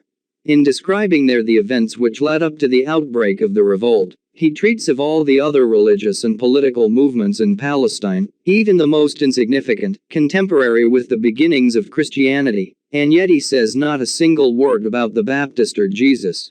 This is a very striking and puzzling omission. Where precisely we should expect to find such mention, and where far greater opportunities occur for bringing it in than in the Antiquities, we are confronted with the silence of Josephus. The war was first of all composed in Aramaic and circulated among the Jews of Palestine and Babylonia, doubtless to convince them of the futility of resisting the might of the Roman arms. Of this original edition, however, no trace has so far been discovered. The work known to us is in Greek. It is not a translation so much as a recomposition very carefully prepared on the models of Greek history, and in this Josephus sought the help of Greek stylists. It reads indeed like an original composition. Whatever the Aramaic contained, the work as it now stands, has been clearly adapted to suit the mentality of the wider public of the Greco-Roman world, and the literary circles of the day to whom it was presented. Page 99. This Greek edition was composed between 75 and 79 AD. It is of course not impossible to suppose that in the Aramaic there may have been reference to the John and Jesus movements. But why then should Josephus have cut them out, when there is an indubitable passage concerning John, and a higher probable reference to Jesus in the Antiquities? To conjecture a satisfactory answer to this dilemma is exceedingly difficult. It remains an unsolved crux. For had there been any such passages in the Aramaic edition of the war, surely Christian apologists would have seized upon them, and insisted that they should be restored to the Greek text, unless by chance they contained matter they would not like to see in wider circulation. That clear light will ever be thrown on the silence of Josephus's problem is hardly to be expected. Nevertheless, the subject may be said to have recently entered on a new phase. Certain hitherto unknown material has been brought forward, which has forced the problem once more into the arena of controversy. And it may very well be that in the future, this new material will have always, directly or indirectly, to be taken into consideration, whenever the familiar Josephian passages are reviewed or rediscussed. There is extant in a number of MSS, a Slavonic or Old Russian translation of the war. In this version there are no less than 8 pieces, referring to John the Baptist, 3, Jesus, 4, and the first Christians, 1. These remarkable passages, of which the Greek text shows no trace, have been excerpted and the Slavonic text of them critically established by the collation of 4 MSS. In the first place, it is agreed on all hands by the German scholars who have investigated them, that page 100 these pieces were not originally composed in Slavonic and interpolated into the translation. Not only is the style foreign to correct Slavonic idiom, but the peculiar nature of the contents is so alien to Slavonic mentality, that to suppose so late a writer is a Slavonic translator, who could at the very earliest be assigned only to the 10th century, is out of the question. They are indubitably translations, and moreover clearly rendered from Greek. This is shown not only by the construction of the sentences in general, but also by the clumsiness and uncertainty of the translator in his rendering of particles and conjunctions. Moreover, the Greek original for the veil or curtain of the temple, katapatasma, is retained. These 8 pieces were excerpted from the rest of the text, and first made accessible for the general world of scholarship, in German translation, by A. Behrens, in 1906.1. The consensus of learned opinion in Germany, and elsewhere apparently no notice whatever has been taken of the find, from the start, has been entirely unfavorable to their authenticity. That is to say, no one has so far ventured to claim them for Josephus himself.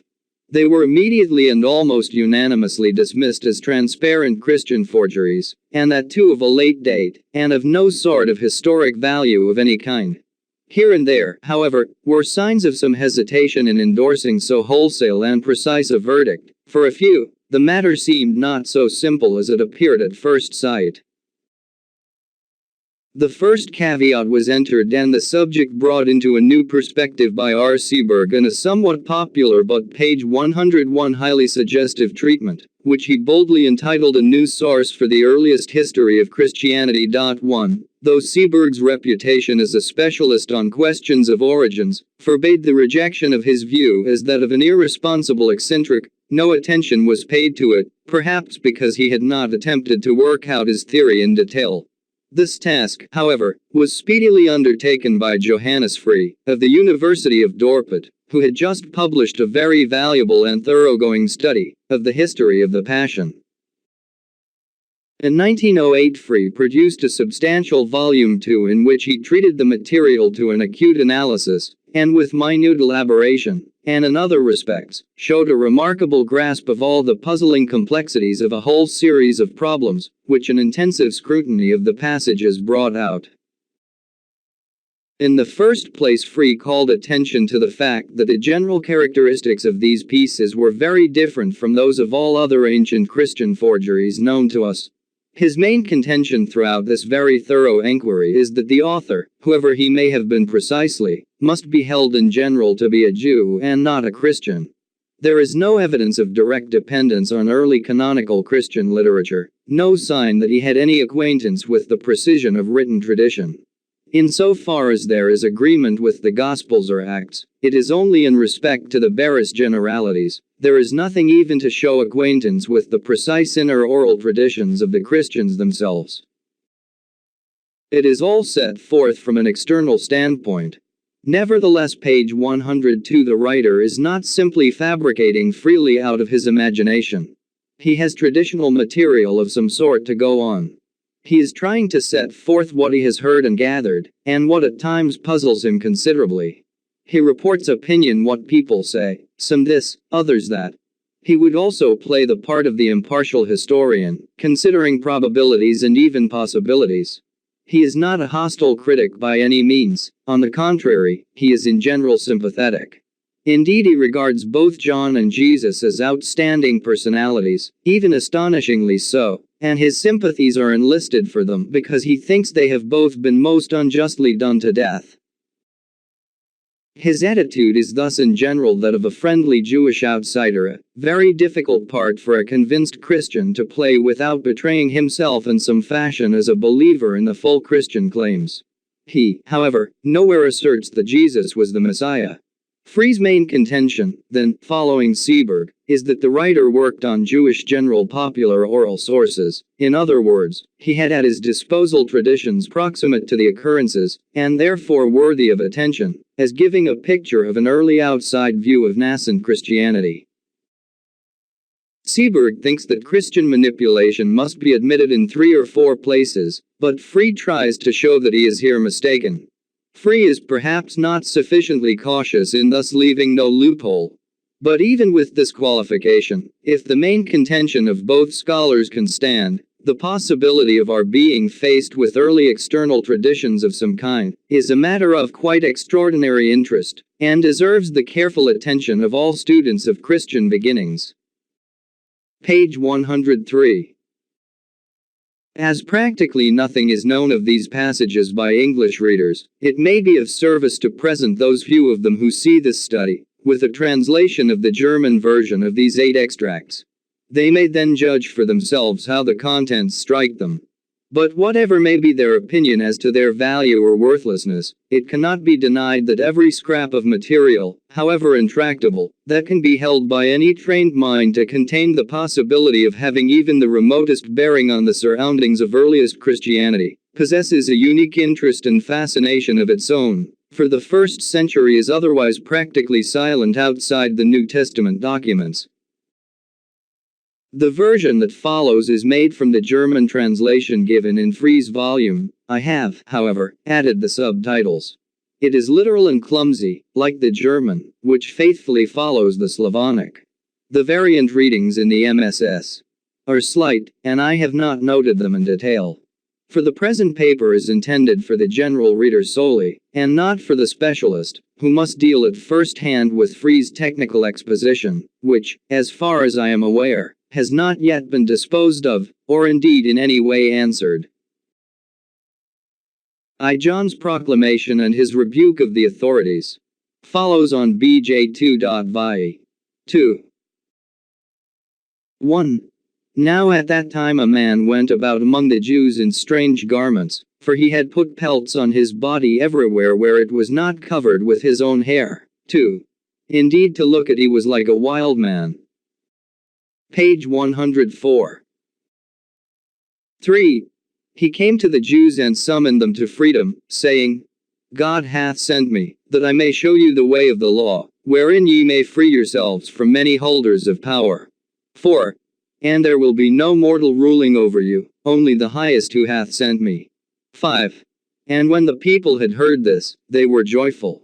And there went after him all Judea, that lies in the region round Jerusalem. 6. And he did nothing else to them save that he plunged them into the stream of the Jordan and dismissed them, instructing them that they should cease from evil works, and promising that there would then be given them a ruler who would set them free and subject to them all that is not in submission, but no one of whom we speak, one would himself be subjected. 7. Some reviled, but others got faith. 8. And when he had been brought to Archelaus and the doctors of the law had assembled, they asked him who he is and where he has been until then. 9. And to this he made answer and spake, I am pure, for the Spirit of God hath led me on, and I live on cane and roots, and tree food. 210. But when they threatened to put him to torture if he would not cease from those words and deeds, he nevertheless said, It is meet for you rather to cease from your heinous works, and cleave unto the Lord your God. 11. And there rose up in anger Simon, an Essene by extraction, a scribe, and he spake. We read every day the divine books. 12. But thou, only now come from the forest like a wild animal, thou darest in sooth to teach us and to mislead the people with thy reprobate words. 13. And he rushed forward to do him bodily violence. 14. But he, rebuking them, spake, I will not disclose to you the mystery which dwelleth in you, for ye have not desired it. 15. Thereby an untold calamity is come upon you, and because of yourselves.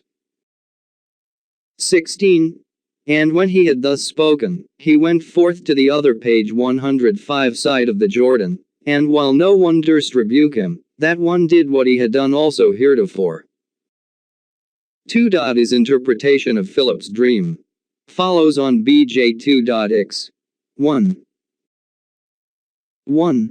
While Philip was still in possession of his dominion, he saw a dream how an eagle tore out both his eyes. 2. And he summoned all his wise men. 3.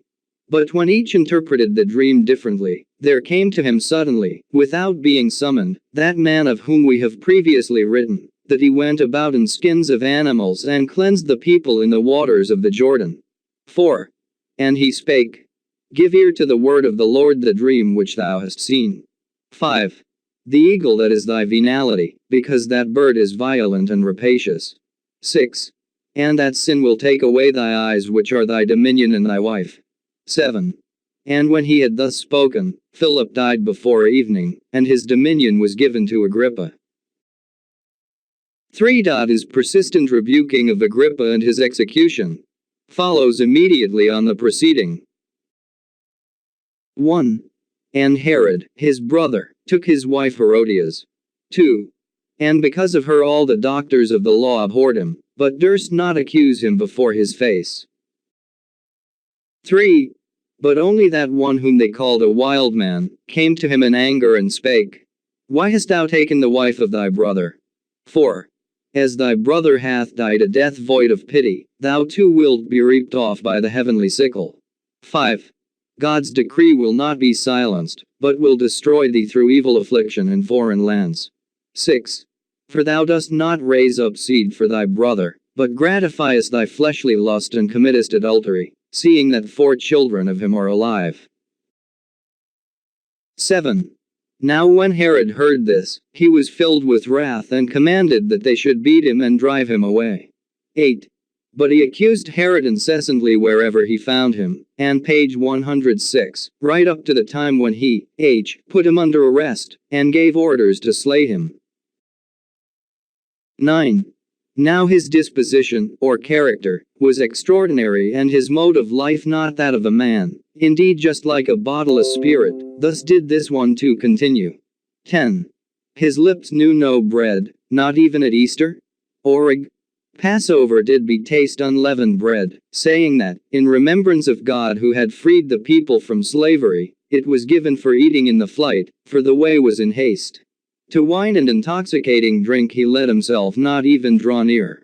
And every animal he abhorred as food, and every wrong he rebuked, and tree produce served him for use.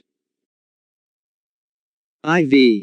The ministry, trial and crucifixion of Jesus. Follows on BJ2.x. 3. 1. At that time also a man came forward, if, even it is fitting to call him a man simply. 2. His nature as well as his form were a man's, but his showing forth was more than that of a man. 3. His works, that is to say, were godly, and he wrought wonder deeds amazing and full of power. 4. Therefore it is not possible for me to call him a man simply. 5. But again, looking at the existence he shared with all, I would also not call him an angel. 6. And all that he wrought through some kind of invisible power, he wrought by word and command. 7. Some said of him, that our first lawgiver has risen from the dead and shows forth many cures and arts. 8. But others supposed less definitely that he is sent by God. 9. Now he opposed himself and much to the law, and did not observe the Sabbath according to ancestral custom. 10. Yet, on the other hand, he did nothing reprehensible nor any crime, but by word solely he effected everything. 11. And many from the folk followed him and received his teachings. 12. And many souls became wavering, supposing that thereby the Jewish tribes would set themselves free from the Roman hands. 13. Now it was his custom often to stop on the Mount of Olives facing the city. 14. And there also he avouched his cures, page 107, to the people. 15. And there gathered themselves to him of servants, Nechton, 150, but of the folk a multitude. 16. But when they saw his power, that he accomplished everything that he would by word, they urged him that he should enter the city and cut down the Roman soldiers and Pilate and rule over us. 17. But that one scorned it. 18. And thereafter, when knowledge of it came to the Jewish leaders, they gathered together with the high priest and spake, We are powerless and weak to withstand the Romans. 19. But as withal the bow is bent, we will go and tell Pilate what we have heard, and we will be without distress, lest if he hear it from others, we be robbed of our substance, and ourselves be put to the sword and our children ruined. 20. And they went and told it to Pilate. 21. And he sent and had many of the people cut down. 22. And he had that wonder-doer brought up. And when he had instituted a trial concerning him, he perceived that he is a doer of good, but not an evildoer, nor a revolutionary, nor one who aimed at power, and set him free. 23. He had, you should know, healed his dying wife. 24. And he went to his accustomed place and wrought his accustomed works. 25. And as again more folk gathered themselves together round him, then did he win glory through his works more than all. 26. The teachers of the law were therefore envenomed with envy, and gave 30 talents to Pilate, in order that he should put him to death. 27.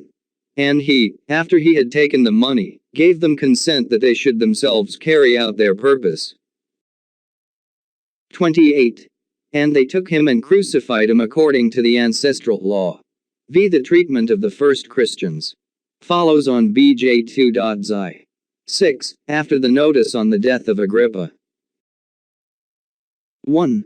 Again Claudius sent his authorities to those states Cuspius Fadus and Tiberius Alexander, both of whom kept the page 108 people in peace, not allowing them to depart in anything from the pure laws. 2. But if anyone diverged from the word of the law, plaint was brought before the teachers of the law. 3. Often they expelled him and sent him to the emperor's presence.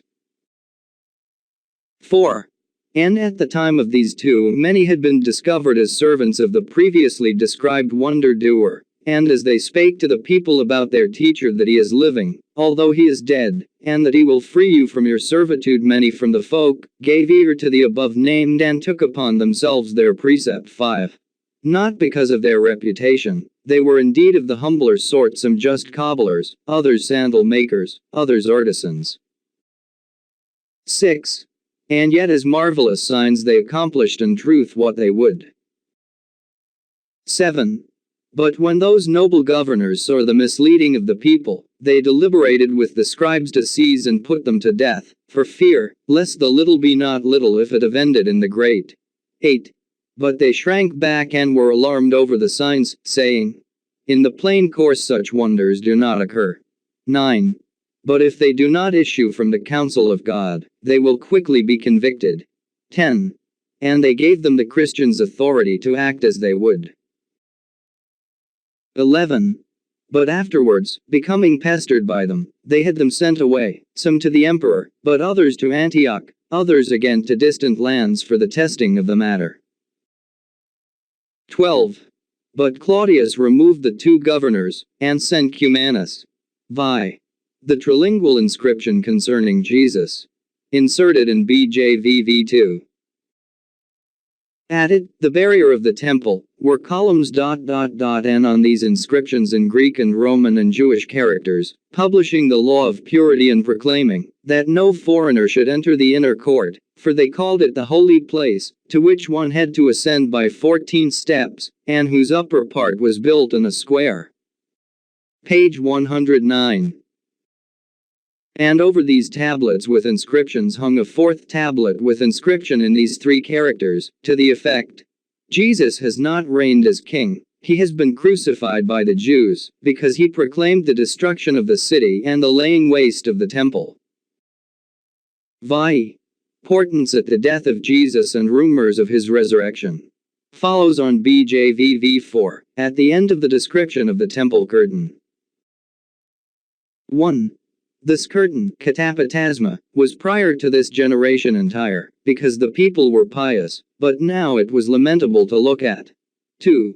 It had, you should know, been suddenly rent from the top to the ground, when they delivered over to death through bribery the doer of good, the man, yea, him who through his doing was no man. 3. And of many other signs they tell which came to pass at that time. 4. And it was said that after he was put to death, yea, after burial in a grave, he was not found. 5. Some then assert that he is risen, but others, that he has been stolen by his friends. 6. I, however, do not know which speak more correctly. 7. For a dead man cannot rise of himself, though, possibly with the help of another righteous man, unless it, lit. He will be an angel or another of the heavenly authorities, or God himself appears as a man, and accomplishes what he will, both walks with men and falls, and lies down and rises up, as it is according to his will. 8. But others said that it was not possible to steal him, because they had put guards all round his grave, 30 Romans, but 1,000 Jews. 9. Such is narrated as to that curtain, katapatasma. Moreover, as to the cause of its tearing, there are various statements. Page 110. V. A prophecy concerning Jesus. In BJV. V4, wherein or text the prophecy of the world ruler is referred to Vespasian solely. Some indeed by this understood Herod, but others the crucified wonder-doer Jesus, others again Vespasian. In conclusion, a few very general remarks may be added calling attention to the most salient points. In the John pieces, I3. There is nothing sufficiently distinctive to show any literary dependence on the New Testament accounts. On the contrary, there are entire novelties and wide divergences. In the first place, the strong political coloring given by the writer to the proclamation of the prophet is quite out of keeping with anything to be found in the Christian presentation. But the most striking difference is the protracted period assigned to John's activity. At that time means during the ethnarchy of Archelaus. Now Herod the Great died in 4 BC, and Archelaus, who succeeded him, was deposed in 6 AD. It is quite inconceivable that any Christian writer who had the gospel story before him could have made what would be so astounding a statement to Christian ears, one that would at once appear to the most moderately instructed as an egregious blunder. Surely the last thing an intelligent forger would desire to do would be to give occasion to his readers to call the canonical narrative into question concerning so prominent a feature as John's almost equal age with Jesus, and so practically invite them to dismiss all the graphic details of the birth stories as fictitious. Unless page 111 it be that he wrote before these stories were in circulation. No one short of a lunatic would concoct evidence against his own side. The writer must therefore have moved in circles who would see no difficulty in assigning to John a public activity of at least 30 years, for he tells us that John survived the death of Philip, which took place somewhere between 33 and 36 AD. The cross-examination of John by the authorities and the incident of Simon the Essene are also arresting novelties, but there is nothing improbable in them. The introduction of the name Essene does not in any way depend on Christian tradition, for the surprising fact is that, though there are close parallels between some of the doctrines of the Essenes in gospel ethics, and between some of their practices and the regulations, for instance, laid down for the mission of the apostles and the communal observances of the earliest Christian communities, the New Testament writers never mention the name. The wording of the refusal of John at the end of his rebuke to disclose a certain mystery to his official opponents has led some to the supposition that this is a cryptic reference to Jesus, meaning the mystery dwelling among you. That of course would be impossible at so early a date as prior to AD 6. But surely, quite apart from this, a Christian apologist would have been at pains to bring out clearly so essential a feature as John's acknowledgement of the messiahship of Jesus, and not go out of his way to disguise it. It is a curious and thought-provoking phrase. It may refer to the kingdom, to the indwelling rule and law of God, that is brought to consciousness in the hearts of the repentant. Or it may possibly be that John had, page 112, some inner mystical doctrine to reveal, for we have to remember that the Mandaean or Gnostic John tradition, which has come down to our own days, has ever laid the greatest stress on the mystical element in the teaching of the Baptizer. The interpretation of the dream of Philip, like the stress laid upon John's strange appearance and dress and his extraordinary mode of life, is just such a detail as would strike the imagination and linger in the memory of the people. What more likely and in keeping with precedent than that a prophet should interpret the dream of the king? But here we have, not only a novelty for readers of the gospel account, but also a contradiction with Josephus himself.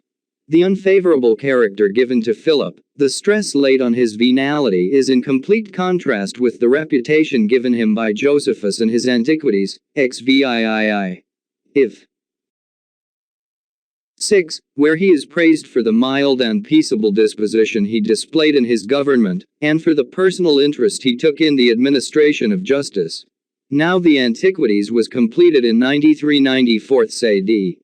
Had then our writer known it, he would not presumably have made Josephus contradict himself so egregiously.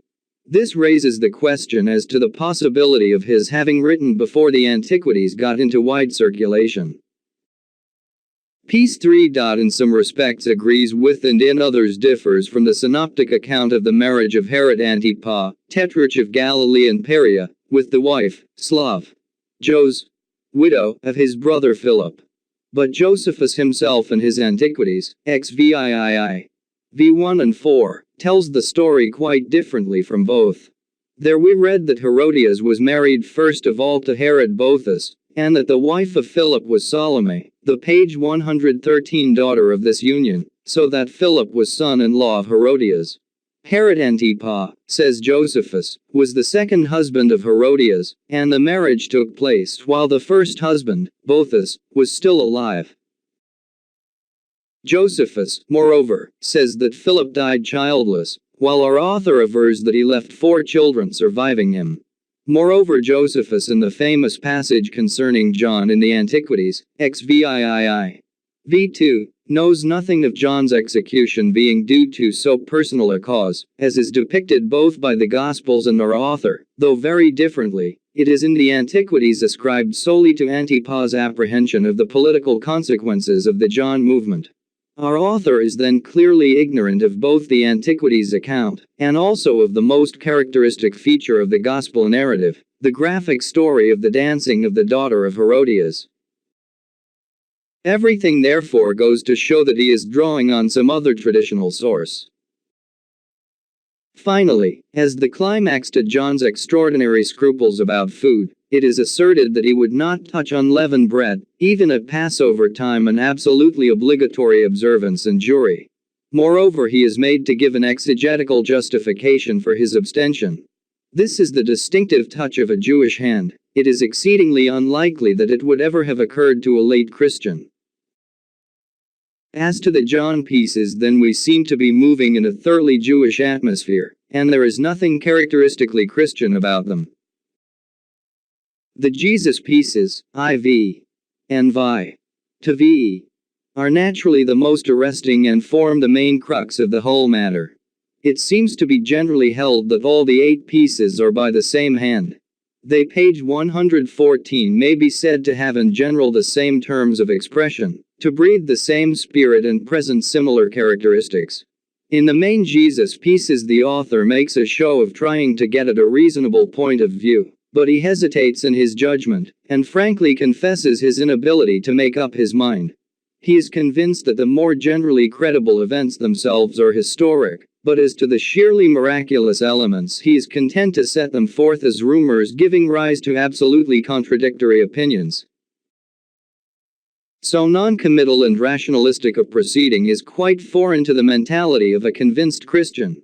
This attitude of reserve and the very striking divergences of the writer from the Gospel accounts are in the sharpest possible distinction to the perspective and procedure of the compilers of such apocryphal documents as the Acts of Pilate and the Gospel of Peter. In the latter, the literary dependence on the Gospels is manifest on all hands. What is added is in no way contradictory, but adduced solely to exalt the greatness of Jesus and heighten the impression of the miraculous element. If piece IV is carefully and critically compared with the famous spurious passage concerning Jesus in our text of the Antiquities, XVIII. E3, it will at once be seen that if there is any possible question of dependence between them, it is not on the side of our author.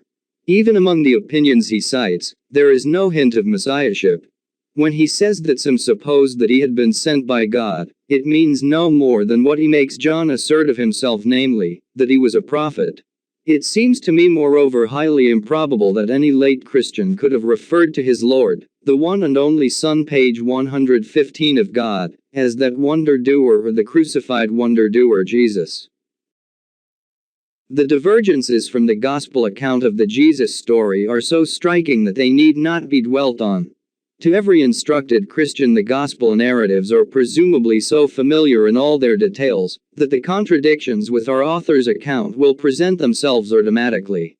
Nevertheless, the more one meditates on the account and piece IV of the typical external acts of the ministry and the intrigues of the Jewish authorities to compass the death of Jesus, the more does it seem within its own measures not to be inconsistent. In fact, it hangs very well together from an outside point of view.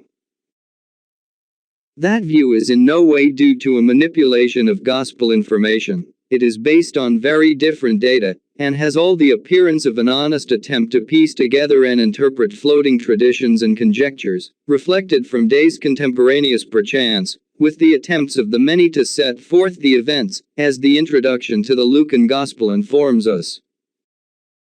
The phrase servants as applied to the disciples, it may be noted, is a thoroughly Jewish conception. It was used by the rabbis to emphasize the relationship between pupils and teacher. The precise figure 150 may be a round number, otherwise it depends on a tradition for which the 12 and the 70 were of no importance. The final sentence, which avers, not only that the Jewish authorities themselves crucified Jesus, but that this was in accordance with the law, is so astonishing in the latter respect, that it has been set down to a gross blunder of the Slavonic translator from the Greek original, which may have read contrary to the page 116 law degrees as with the genitive and not the accusative. This seems a reasonable supposition, though we must remember that Jewish rulers in Maccabean days did crucify their political opponents. The trilingual inscription statement, vi, is a wild piece of fanciful combination. The writer has heard of an inscription connected with the execution of Jesus. Indeed, it was required by law that the formal charge should be placarded in all cases of capital punishment. Moreover, he has heard that this particular notice was set forth in 3 languages, and he also has heard that there were trilingual inscriptions outside the inner court of the temple. In combining the two, he departs so far from his general sobriety that we might almost think the passage was by another hand, but this is otherwise not probable. The first charge against Jesus was that he had excited the people to revolt. Of this he was acquitted by Pilate. The authorities had then to give some other excuse. Jesus was executed not because of any messianistic agitation, but because he prophesied disaster to the temple and the holy city. Some excuse had to be found that would placate the people. In peace vai. The rending of the veil and the reference to many other portents seem to depend on characteristically Christian tradition, but it need not be supposed that this tradition was in the fixed gospel form in which we now have it. The phrase prior to this generation is intended to mean some 30–40 years before Josephus wrote his history, 75 to 79 AD. It is interesting to note that at that time similar portents were in the air, for Jewish tradition, the Talmuds and Josephus himself, B.J.V. V3 makes mention of a mysterious spontaneous opening of the heavy iron page 117 temple doors, 40 years before the destruction of Jerusalem, and the Gospel of the Hebrews refers to a similarly mysterious breach in the iron threshold of the same doors. There were widespread legends of portents current in the folk memory. Our author then goes on to treat of the rumors and contradictory statements about the resurrection. And here, as before, he ruminates on possibilities, giving the conjectural pros and cons, but declining to commit himself on the side of the most vital belief of Christendom. Piece V, concerning the early Christians, is equally as far from literary dependence on the canonical Acts as are the Jesus pieces on the Gospels. There are wide divergences, and the whole produces an impression of utter ignorance of the detailed methodical setting forth of the 30 years of history contained in the Acts. Isolated facts, such as Paul's being sent to Caesar at Rome, are absurdly generalized on the one hand, and on the other, the events of decades are crammed into the narrow time frame of some 4 years, the period of office of the 2 governors mentioned, 44 to 48 AD. The phrase "but if they do not issue from the counsel of God, they will quickly be convicted" is thought by some to indicate literary dependence on a similar saying in the Acts. But the latter famous utterance, ascribed to Gamaliel, prior to 7 AD, is worded so very differently that, if any connection between them can be supposed, it may well be ascribed in both cases to the uncertain echoing in the popular mind of a well-known rabbinical pronouncement. In conclusion, then, it may be said that the hope of extracting anything of value out of these astonishing and puzzling interpolations depends on establishing page 118, the reasonableness of the hypothesis that they are based on echoes of popular traditions still floating about in the Jewish environment of Christianity in, say, the last third of the 1st century. There is, I think, much that goes to show the likelihood of this supposal, or at least to deter us from summarily dismissing it. But even if we are persuaded to this extent, we are confronted with the still more difficult task of imagining a satisfactory conjecture as to the status and motive of the writer. If we hold him to have been a Jew, as the above analysis seems to require, what plausible motive can we ascribe to him for interpolating the matter into the text of Josephus? Was he a disinterested lover of history who thought that Josephus had fallen short of historical impartiality by neglecting to mention two such remarkable personages as John and Jesus, and two such important movements as those associated with their names, and desired to amend the historian in this respect in days when copyright had not yet been dreamed of? Or may we assume that a pupil of Josephus would think himself entitled to amend the narrative? If, on the contrary, he was a Christian, the interest in filling the gaps would be easily understandable, had he based himself on canonical tradition. But the divergences from and flat contradictions of that tradition are so extraordinary, that one is all the time kept asking in astonishment, what sort of a Christian could this man ever have been? To have succeeded in producing such an impression designedly argues the procedure of a mind of such extraordinary subtlety and psychological dexterity, that it is too uncanny for credence. Any deliberate attempt page 119 of this kind would surely have betrayed itself in some way, but as a matter of fact, there is no indication of subtle manipulation of gospel data anywhere. It is not only very difficult but entirely out of the question to think that any late Christian forger could have thus deliberately challenged the firmly established canonical tradition on so many points. Therefore, if the writer were a Christian, he must have been a first-century man, that is to say he wrote before the Greek canonical Gospels were in general circulation, or at any rate, before they had penetrated to his environment. There remains only one other possible conjecture from which everybody has so far instinctively shrunk. Can the writer after all have been Josephus himself? But if so, why does he contradict himself so flatly, to say nothing of the difficulty of conjecturing his motive for cutting out the passages? It thus appears that, whatever hypothesis of authorship we make, whether Christian, Jew or Josephus, we are left floundering in a welter of inconsistencies. All that can be said is that the Jew alternative is the least improbable. And there we must leave this baffling problem, in the hope that our readers will at any rate be interested in having it brought to their notice, for in any case these passages must be considered striking curiosities, even perhaps the greatest to be found, in the ancient literature that is generally classed under the caption Christian forgeries. IV. The Fourth Gospel Proem. A New Version Venture. Connection. After I had for some time been making a close study of Lidzbarski's translations of the Mandaean John book and liturgies, I had occasion in another connection to refer to the Greek text, Westcott and Hort, of the prologue to the Fourth Gospel.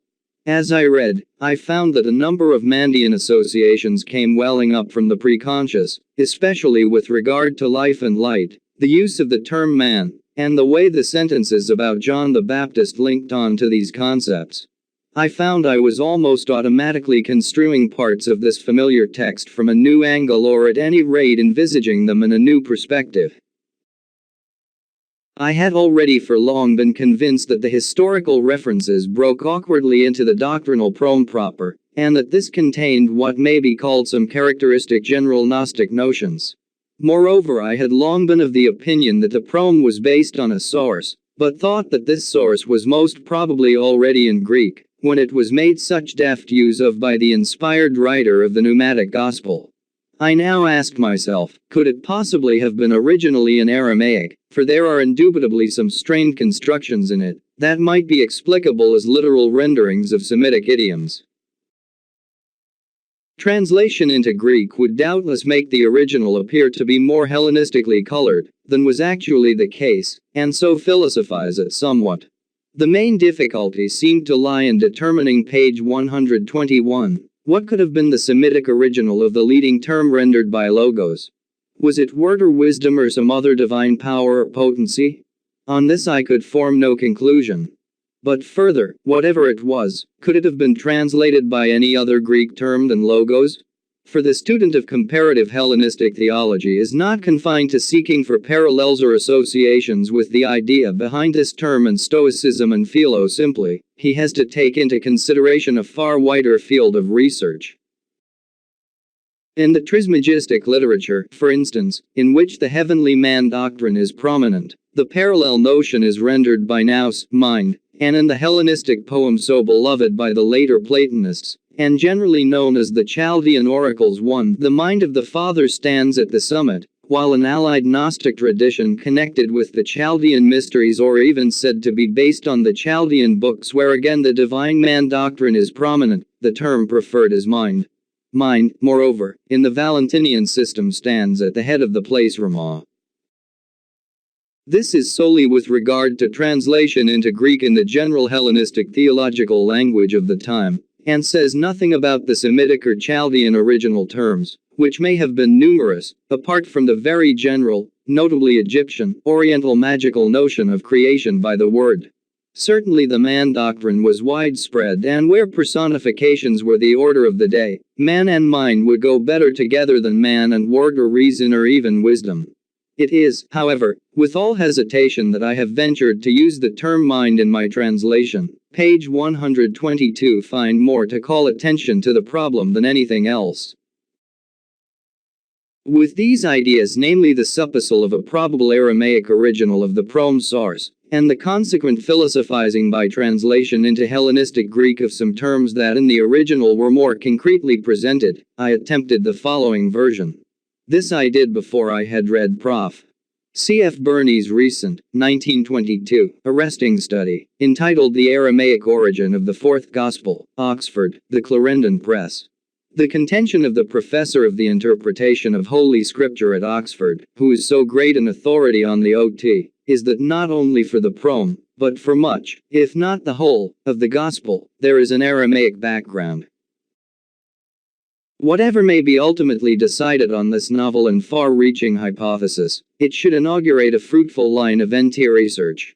My own venture is far more modest in every way. I deal with a single source only, and have not the competence to treat even that technically from the Semitic side. The only remark I would venture to make on Prof. Burney's labors is in respect to the Johannine Greek quotations from the OT.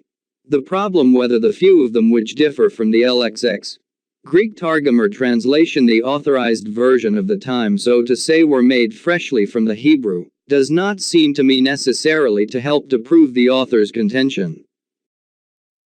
They are far more likely to have been taken from what is said to have been probably the earliest Christian Greek document, a collection of proof texts, to establish the claims of Christian messianism from OT prophecy, at times not without accommodation.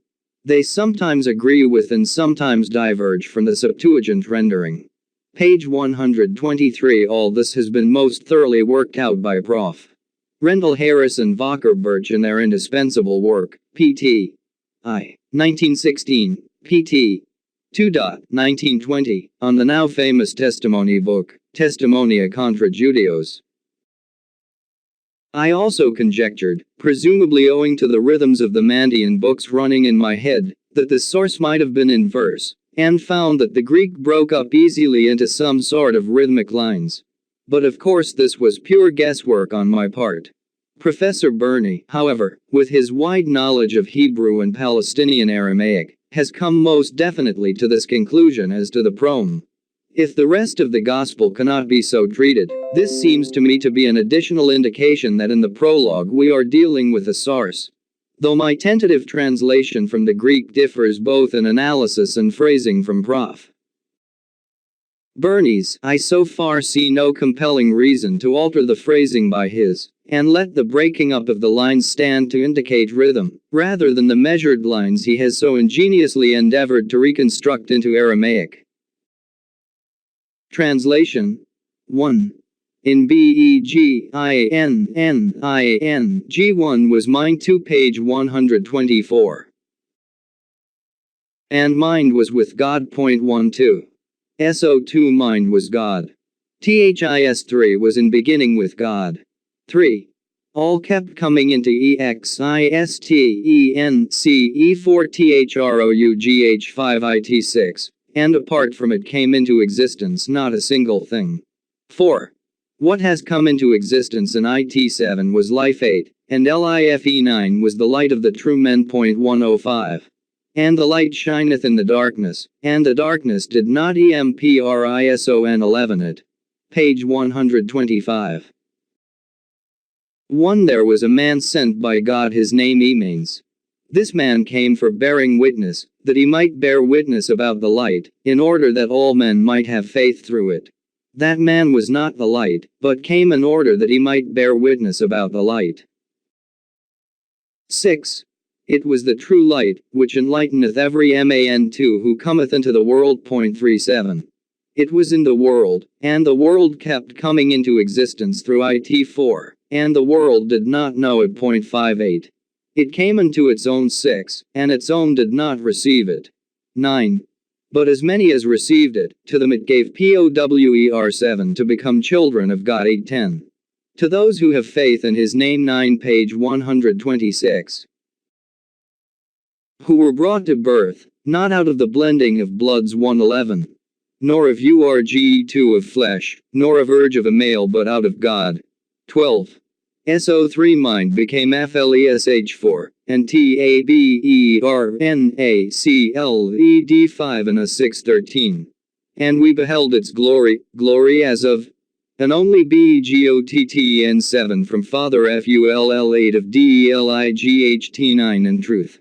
10 Emanes beareth witness about him. 11 And hath cried aloud, saying he it was who said, He who page 127 cometh behind me hath been before me. 1 For he was my first. 2. 14. For of its fullness 3 we all received, and delight over against delight. 45 And that the law, Torah, was given by Moses, delight and truth, kept coming into the word through Yeshua Messiah. 6. No man hath seen God at any time. 7. An only begotten God, who is in 8 the bosom 9 of the Father, he dictated. 10. Afterward. The legend-like Mandaean tradition concerning the person of John and the distinctive Gnostic type of doctrine which it associates with him could by no means have been deduced from, or expanded out of, the bare external historical facts reported by the classical Josephus. It differs moreover in many ways from the more detailed story of the Gospels and their perspective of his doctrinal and prophetical activity. As to the graphic picture of the Gospels, which suggests the sudden arising of a solitary wild figure unconnected with any community or order, a feature so strongly stressed also by the Slavonic Josephus, the Mandaean handing on is completely silent. It gives no hint of any peculiarity of this nature in John's dress, much less of any uncouthness in his appearance. Indeed, though it makes no statement, it would lead us to infer that John was clad in white, and in all other respects presented little of the wild features of a desert-bred, skin-clad eremity. The classical Josephus is also silent on this popular trait. That John was a prophet, all these accounts are agreed. That he baptized, all are agreed. That he suffered a martyr's death, Josephus and the Gospels are agreed, but strange to say, the Mandaean tradition has not a word on so important and tragical an event. It is difficult to believe that the Mandaean Nazareans could have been ignorant of the way in which their great prophet met his end, for had they believed he was not executed by Antipas, p. 129 they would in all probability have contradicted in their own fashion the report of the Jews and Christians in this respect. This omission of all reference to the death of John would be incomprehensible, did we not reflect in the first place that no attempt is made in the existing Mandaean documents to give anything that could be called a life of John, and conjecture in the second that in all probability nothing of doctrinal importance was attached to the way of his ending as it was in the case of Jesus. It is of course supposable that there may have been at one time documents of greater detail and more historical value relating to John, which have since fallen into oblivion owing to the focusing of interest on the more plastic material of psychical legend and mystical reverie, but conjecture cannot restore them. Though in the present restricted exposition no attempt is made to treat the comparative side of the subject, owing to the regrettable fact that we are still without the scientific translation of the main and oldest deposit of the Mandaean scriptures, it may be noted that there are fragmentary traditions on other lines that would make both Dositheus and Simon the Magian disciples of John. Now Dositheus, Dausus or Dustai, was the precursor of Simon, and the latter was held by the heresiological church fathers to be the fons et origo of Gnosticism, which he certainly was not, but only one of many of the time with already a long heredity behind them. It is to be further noted that the distinctive Simonian school or tradition, which was in no sense Christian, continued at least well on into the 3rd century, and that the Docethians, who were equally non-Christians, are known of as p. 130 being numerous even in the 6th century. 1 By the rumor that these Gnostic teachers were disciples of John we must understand in general, I believe, that there was simply in some respects similarity of doctrine between them.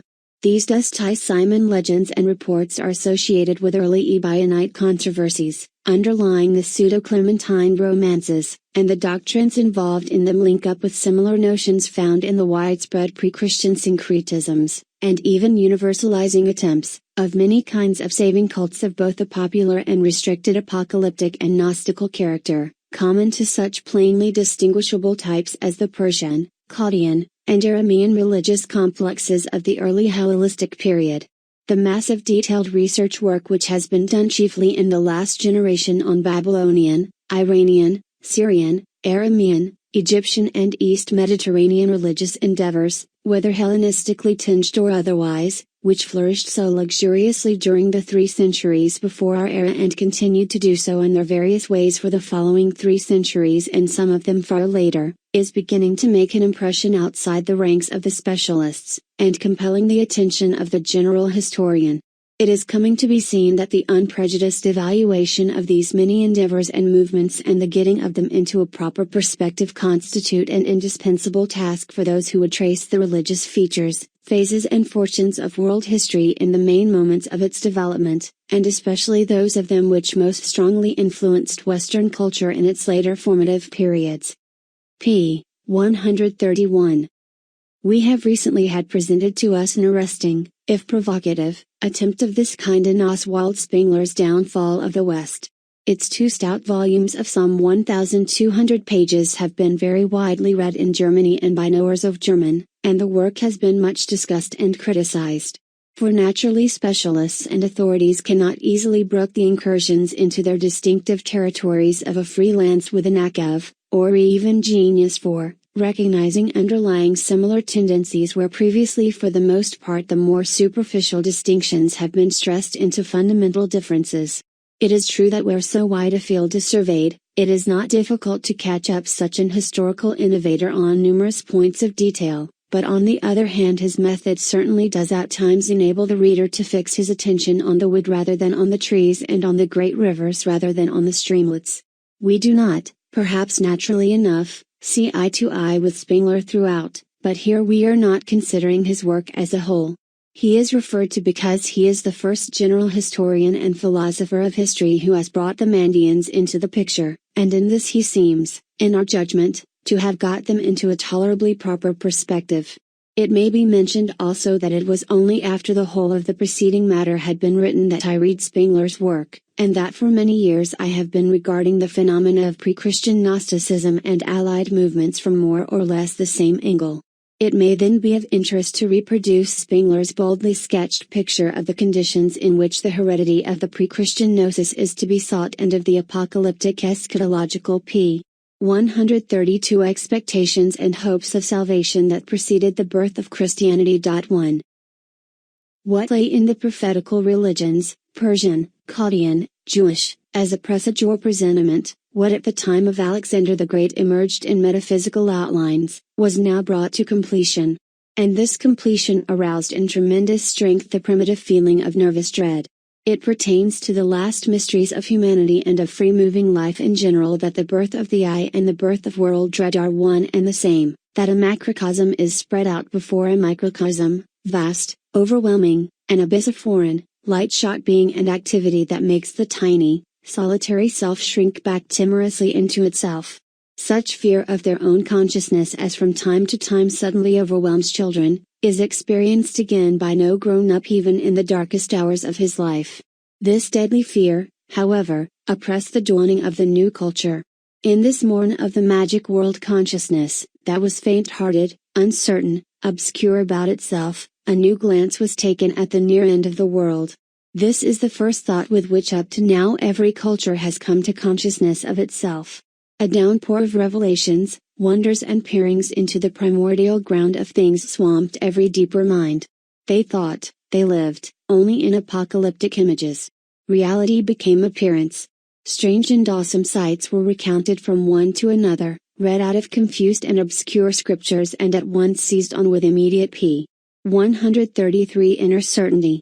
From one community to another, from village to village, wandered such writings, of which it is impossible to say that they belong to any one single religion. They are Persian, Chaldean, Jewish in coloring, but they have all taken up what was at that time circulating in men's minds. The canonical books are national, the apocalyptic are international and literally so. They come into existence without any appearing to be their authors. Their contents mingle and melt together, they read today one way and tomorrow another. But they are anything but poesy, fiction, diction. They are like the fearsome figures round the doors of the Romance cathedrals in France, which also are no art, but dread turned into stone. Every man knew these angels and demons, these heaven ascending and hell descending numinous beings, the primal man or second Adam, the messenger of God, the savior of the last day, the Son of Man, the eternal city and the final judgment. In the foreign cities and in the high seats of the powerful Persian and Jewish priesthood there had to be a conceptual fixation of distinctive doctrines, but here down among the folk there was hardly any particular religion, but rather a general magic religiosity which filled all souls and fastened upon sights and shapes of every conceivable origin. The last day had drawn nigh. They expected it. They knew that he must now be manifested, he of whom all revelations spake. Prophets arose. People banded together into ever new associations and circles in the conviction of having now come to better knowledge of their native religion or of having found the true one. In this period of tremendous and yearly increasing tension, in the years hard by the birth of p. 134 Jesus, alongside numerous other communities and sects arose the Mandaean religion of salvation. Of its founder or origin we are in ignorance. In spite of its detestation of the Judaism of Jerusalem and its marked predilection for Persian settings of the notion of salvation, it nevertheless seems to have stood very near the popular belief of Syrian Jewry. Of its marvel-filled scriptures one piece after another now comes to light. He is everywhere, the Son of Man, one the Savior sent into the deep, who must himself be saved, the goal of the expectation. In the John book the Father raised on high in the house of perfection, surrounded with light, speaks to his only begotten Son, my Son, be for me an envoy, go unto the world of the darkness, in which is no light ray. The Son cries on high, Father of greatness, what sin have I done that thou hast sent me into the deep? And at the end, without faults I ascended, and fault and defect were not in me. All the traits of the great prophetical religions and the whole treasury of the deepest insights and figures which have since been assembled in apocalyptic, lie here at the bottom in common. But of antique, equals Hellenic, thinking and feeling not a breath has penetrated into this underworld of the magic. The beginnings of the new religion are, it may well be, forever lost to memory. But one historical figure of Mandaeism comes onto the stage with arresting clearness, tragical in its striving and ending, like Jesus himself, it is John the Baptizer. Scarce still belonging to Jewry, and filled with strong detestation of the spirit of Jerusalem, he proclaims the end of the p. 135 world and the coming of the Bernasha, the Son of Man, who is no longer the promised national Messiah of the Jews, but the bringer of the world conflagration. To him went Jesus and became one of his disciples. Jesus was 30 years old when the awakening came upon him. The apocalyptic and in particular the Mandaean thought world from now on filled his whole consciousness. The other world of historic reality lay round him as in seeming only, strange and unmeaning. That he will now come and put an end to this so unreal reality, was Jesus' great certainty, and for this certainty he came forward as announcer like John, his teacher. The oldest gospel accounts taken into the New Testament still let some glimmer of this period shine through in which he was in his consciousness no more than a prophet. It was later that the conviction came upon him, thou art thyself he. This is a boldly sketched outline bringing into special prominence the dominant eschatological feature of the picture, but with no indications of the particular Mandaean coloring or shading that must be used in the completed canvas. For this, however, we cannot reproach Spengler, seeing that we find ourselves compelled to refrain from any such attempt. And the reason for this abstention is quite simple. Lidzbarski's substantive and scientific translation of the John book and liturgies enables the student at first hand to become so exhaustively acquainted with this part of the material, that much in it reads differently, and the whole atmosphere savors differently from the general impression produced even by the most attentive perusal of Brandt's praiseworthy and painstaking pioneer labors. It seems therefore naturally to follow that, when we get the full translation of the remaining p. 136 and earliest deposit, the Jinsa, from Lidzbarski, and can then survey the whole of its matter in detail, and so review in their native settings and contexts the selected features of it sketched by Brandt and in reliance on him utilized by Bousset and Reitzenstein, for instance, we shall be enabled to appreciate the whole tradition more understandably and analyze it more accurately. We shall then be in a position to trace, for instance, the development of the meaning attached to the figure of the victor and of the formula the man who has come hither, and also the modifications of eschatological notions within the Mandaean scheme of reference and much else. Meantime it is already evident that the Mandaean Nazarian tradition preserves traces of doctrine and endeavor and other features of very great value for recovering long-lost indications of one of the most important backgrounds of Christian origins and of a subsequent parallel development of religious faith. In any case the study of the Mandaean documents cannot fail to come to the front as an indispensable task in the elucidation of the characteristic gnosis as an integral and widely diffused factor in the general history of religion in the critical centuries in the Near East and Mediterranean West before and after the beginnings of the present era. And this study, were it necessary where so much similar recent research has already made it certain on all hands, gives the final death blow to the old misleading view that Gnosticism was of interest solely as a Christian heresy, and was to be evaluated as such and comfortably disposed of in the good old cavalier patristic fashion. It is pleasant to think that new light will be p. 137 thrown, directly or indirectly, on our subject by a number of important studies which are in hand or which have been already made public in lecture form. Among them may be mentioned the lectures on Manichaeism by Professor F. Crawford Burkett and the long-expected work on the same religion by the veteran Iranist Professor J. Williams Jackson, and also the arresting Schweik lectures of this year on the Samaritans by Dr. Moses Gaster, whose researches into their little-known literature, based on his unique and famous collection of MSS. That has just been acquired by the British Museum, open up quite new vistas of OT study and also supply indications of a new and hitherto unsuspected background that may be brought into line with Mandaeanism and hence with general Christian origins.